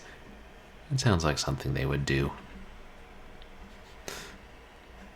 They're like, here is this fascinating miracle that seldom occurs in the natural world. Let's cut it up and understand it. As with humans, they tend to wait until somebody is dead before they take their brain. And they're like, yes, let's slice this up and see what makes it tick. The forklift driver is crazy and loves his car. And well, I guess it's good that he doesn't love his forklift and drive that down the city streets. Can you get a forklift going fast enough to get it be able to drive on the highway?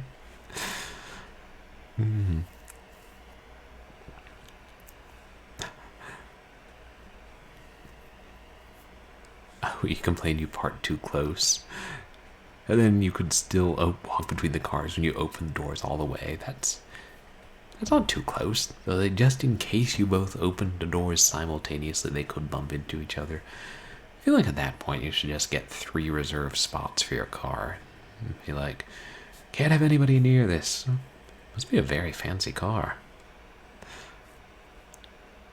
Psychic cephalopod got death threats when his predictions weren't what people wanted, but he was right.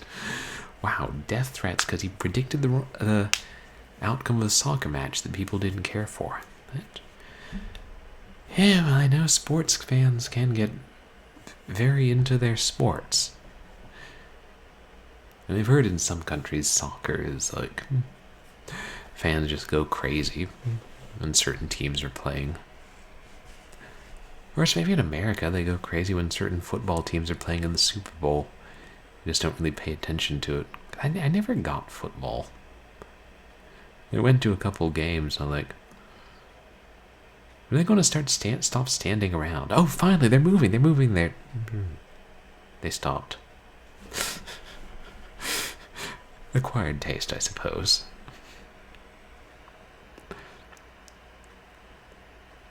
Yeah, I know that is amazing that he knew that. Oh, right. Well, sorry, when I was saying football, I meant American football. Like, they put on, like, helmets with, like, grills in front of them and then throw the, like, oval ball and then crash into each other and then switch sides and then stand around for 5 minutes and then do it again. I know there's more to it than that. There's a lot of strategy. Why do cephalopods only live in salt water? Because pepper makes them sneeze.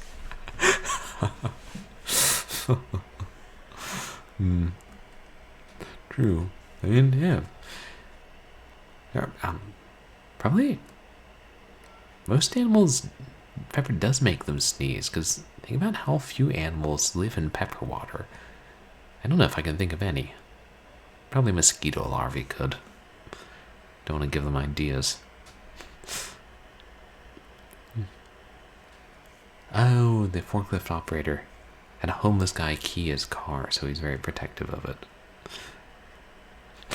Yeah, people do take soccer/football seriously, and American football. I agree, Dame Karen. American football is strange. It's not a lot like other sports. It says no on the side of his car. Oh.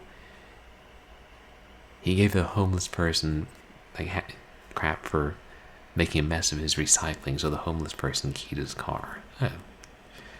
Yeah, that's bad. I would be protective of my car too if that happened. Well, fortunately, I don't have a car. Suppose I could key my house if they wanted to, but it's harder. I could use the key to scratch things in the window. Yeah, if I were trying to scratch something in glass, I'd be afraid of breaking the glass. I've never actually tried to do that, but you see it, and I guess especially in cartoons. You also see people cutting through glass. What I assume is a lot easier than it is in real life.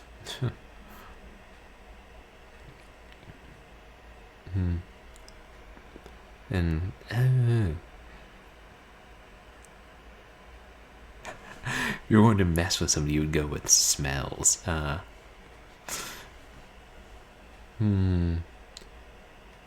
Like rotten eggs hiding rotten eggs in their house. I suppose you don't have access to their house. Throwing eggs at someone's car. I've heard of that being done. See, on one feature film I was working on, it was assistant makeup design. The assistant makeup assistant ended up doing it to the makeup designer's car. I like after the film wrapped, I heard. I don't know the details of all that. Rugby was a daft game until they got rid of forward passing. I've never actually seen rugby played. It's one of those things you hear about, like in books and things, and I know that's quite violent. They'll get knocked down and roughed up. I feel that now there are rugby teams in America. I knew somebody had played on one, but I never saw it. An open can of Sunstroming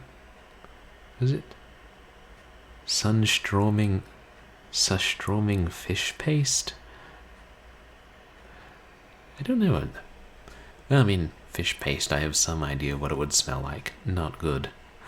Under the window. Oh, and that would attract animals, I bet. Like all the neighborhood cats. You just hear this sort of yowling outside. You look out the window and all the cats are just staring up at you. It's like, hello, you all are adorable, but get out of my yard. And then you realize they're not staring at you. They're staring at the Sunstroming fish paste bolted to your wall. Then you have to try and get it out, get it out and carry it out of the yard, and all the cats follow you down the street. And you have to try and figure out, where can I throw this where the cats can descend on it and eat it, and I can escape back to my house. They evicted someone over fish paste. Oh, wow. Intriguing. That does sound like a way to get back at somebody. Especially if you could attach it to the wall somewhere where it's not easy to access. Yes. Plenty of good ways to mess with people and prank people, which you should never do. I mean, unless they really piss you off.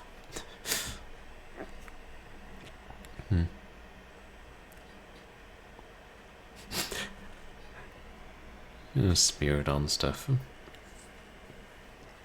Less tasty then. And it's really hard to clear off. It's oily. Actually, that would be a good prank on somebody. Is if I got a whole bunch of marmite and I put it in a jar of in like an empty chocolate sauce jar, and then gave it to somebody. It's probably, I feel like it's a thicker consistency. You might have to change the consistency a little bit. But that would be fun, They have a few spoons of chocolate syrup on their ice cream. Take a bite. This tastes like brewing yeast extract. Yeah. Okay, I probably won't do that. Maybe if I were able to film it, and I knew the person wouldn't be upset. And I'd have a jar of real chocolate, and I'd have a nice hot fudge sundae for them, on standby. Be like, ha, you just put Marmite on your ice cream. Okay, here, have fudge sundae. It's not a prank, that's a war crime. No. Okay, if you do that, Tech, you didn't get the idea from here. Purblind Gamer LLC does not condone switching chocolate sauce and Vegemite. Or Marmite, whatever. Ooh. Or the real trick would be to give somebody a jar of Marmite, and when they open it and spread it on their toast, they found out it was really Vegemite. It would blow their feeble minds. Ha ha ha. I'm so glad I don't have a YouTube channel where I do these things.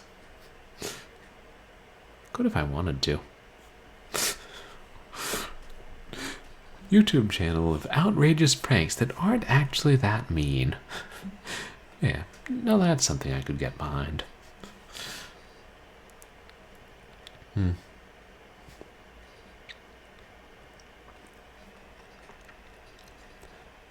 to think of others. Ooh, if you know somebody who raises chickens, you could put a top hat on one of their chickens and then knock on their door and say, "One of your chickens is wearing a top hat."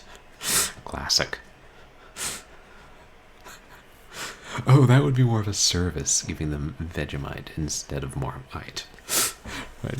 Because we've established that a lot of the people here consider Vegemite to be good and Marmite to be awful. Yeah, that would be like... I don't know, what would be... I'm trying to think of some other example of substituting something bad or something good for something bad that looks similar. Like, oh, well, I guess, like, if you, like, I don't know, emptied out the jar of Crisco and replaced it with vanilla ice cream, but then you'd have to put the Crisco in the fridge, and then people would ask, why is there Crisco in the fridge? And then you don't keep it in the fridge, you keep it in the pantry, right? Oh, you'd have to keep it in the freezer, right, if it was vanilla ice cream. And then maybe somebody would be, looking to cook, and they'd, be all set to make a cake, and they would take the Crisco out and try to grease the pan, and then realize it was vanilla ice cream. Okay, that wasn't such a good idea after all.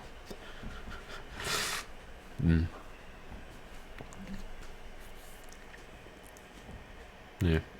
I'll have to think of more ridiculous pranks that aren't really that mean and which I will never actually do to anybody. Well, maybe. The one time we had, for some reason, we had 2 kinds of milk in the house. And the baby sister was saying she wanted a glass of, I think it was skim milk, for some reason. So I put down 2 glasses of milk in front of her, and I said, 1 glass is whole milk, 1 glass is skim milk. Choose wisely. Then just left her to choose. Now the real joke would have been if they were both whole milk. Or if one was soy milk or something. I'm so nonsensical. Well, we just watched a modern, like Sherlock Holmes TV series that was a takeoff on that, that one Sherlock Holmes novel where the guy gives them the choice of the 2 poison pills. I can't remember, I never read it, I just saw the cartoon adaptation with, I want to say it was Peter O'Toole? I can't remember. Too much stuff stored in my brain. Let me see, what time is it? Oh wow, it's getting late. Which... I didn't intend to stream this long. But that's okay. I enjoyed hanging out with you guys. And also, I honestly didn't know how long it would take me to read that story. There it would be. Because I don't have much experience reading stuff out loud. Like, just try and keep up at a steady pace, like, without, not rushing, but also not dragging. Yeah, I have to check out the VOD if I'm gonna do this again, but I kind of want to. I mean, I'll see what everybody else wants. Because, I certainly want to see what happens next in that book anyway. What the next weird and creepy short story is about. Hey, I do have a bit of writing to do, so I probably should wrap it up. Put away the marmite. Just keep it beside my desk. I hope nothing gets into my room and eats it. But nothing that can unscrew the lid. Like, I don't know, raccoons or ring-tailed lemurs.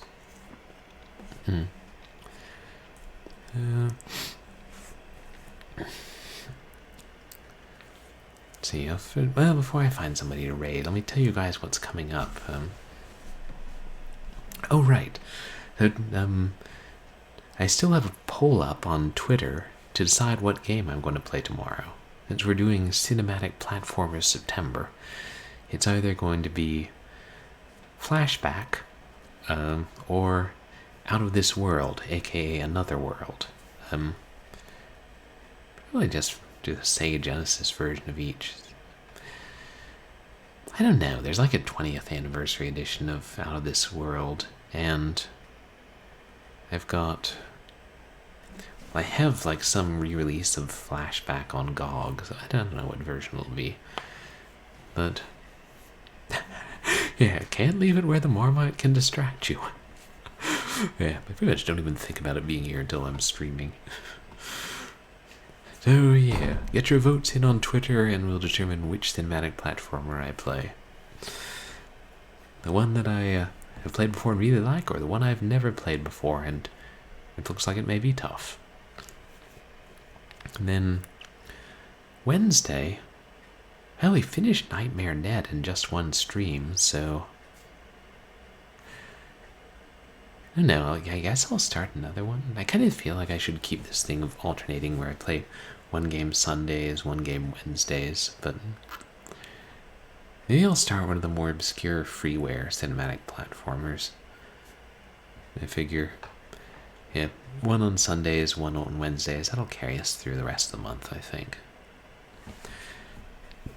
Or maybe I should, well, I don't know, we'll see.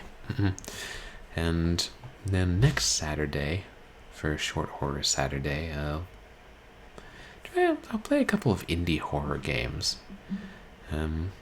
Since I know that's one of the things that people like a lot. And then I'll see what people want, whether they want me to continue reading The King in Yellow and when. I suppose I could add a fourth day streaming that's just for reading, but I don't know that I have time. Work and everything. Okay, let's see who's on the line.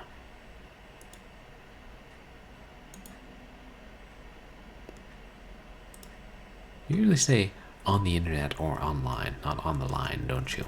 Whatever. Gotta be some people on the internet. I swear. I mess up more times when I'm just talking than when I'm reading, like, books from the 1890s. I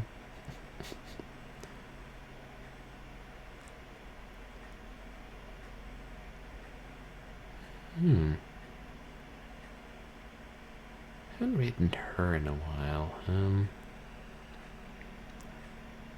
Actually, we haven't rated him either. Should I? Let's rate my friend Liv from film school. She's playing BioShock, which is a great game. I really love that game. I gotta play the third one of these days.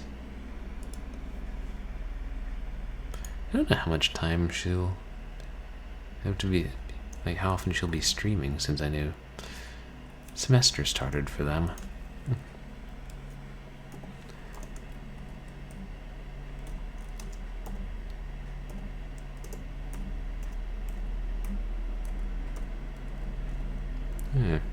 And thank you to everybody who came out and who stuck around through, well, me reading The King in Yellow and then my chatting about stuff. And yeah, just hanging out and chatting and being supportive. I appreciate, like, because I was trying something new, and who knows how popular it's going to be or how much I'll continue it. It's always a little worrisome when you're trying something really new. But yeah, I appreciate all you guys being here. The chatters, the lurkers, and everyone in between. Oops, I'll start the raid. And yeah, let me know if you want to hear more of the King in Yellow or any more reading more stuff. Oh yeah, my pleasure, Dangerous Dave. Headstock Forwarder. Backlog. Good to have all you guys here. You can follow me on Twitch to see when I'm live. You can follow me on Twitter and MySpace for stream announcements and polls and whatever other random things I post. And you can find VODs of my past streams on YouTube. I'll try and upload another one today. Yeah, I should try and get a lot done. Yeah, again, thank you all for your support. I hope you have a good night. Vote on the poll on Twitter. I'll see you guys here tomorrow. Say hi to Liv Joan Arc. And if you're going to try and become a king, I suggest you not rely too heavily on anybody who might get killed by a demonic cat. Actually, just in general, if you have a cat that's trying to kill you, I would move. Let the cat have the apartment. I'm going to stay somewhere else. Oh, bye, Techie Rob. Thanks. Have a good night, everybody.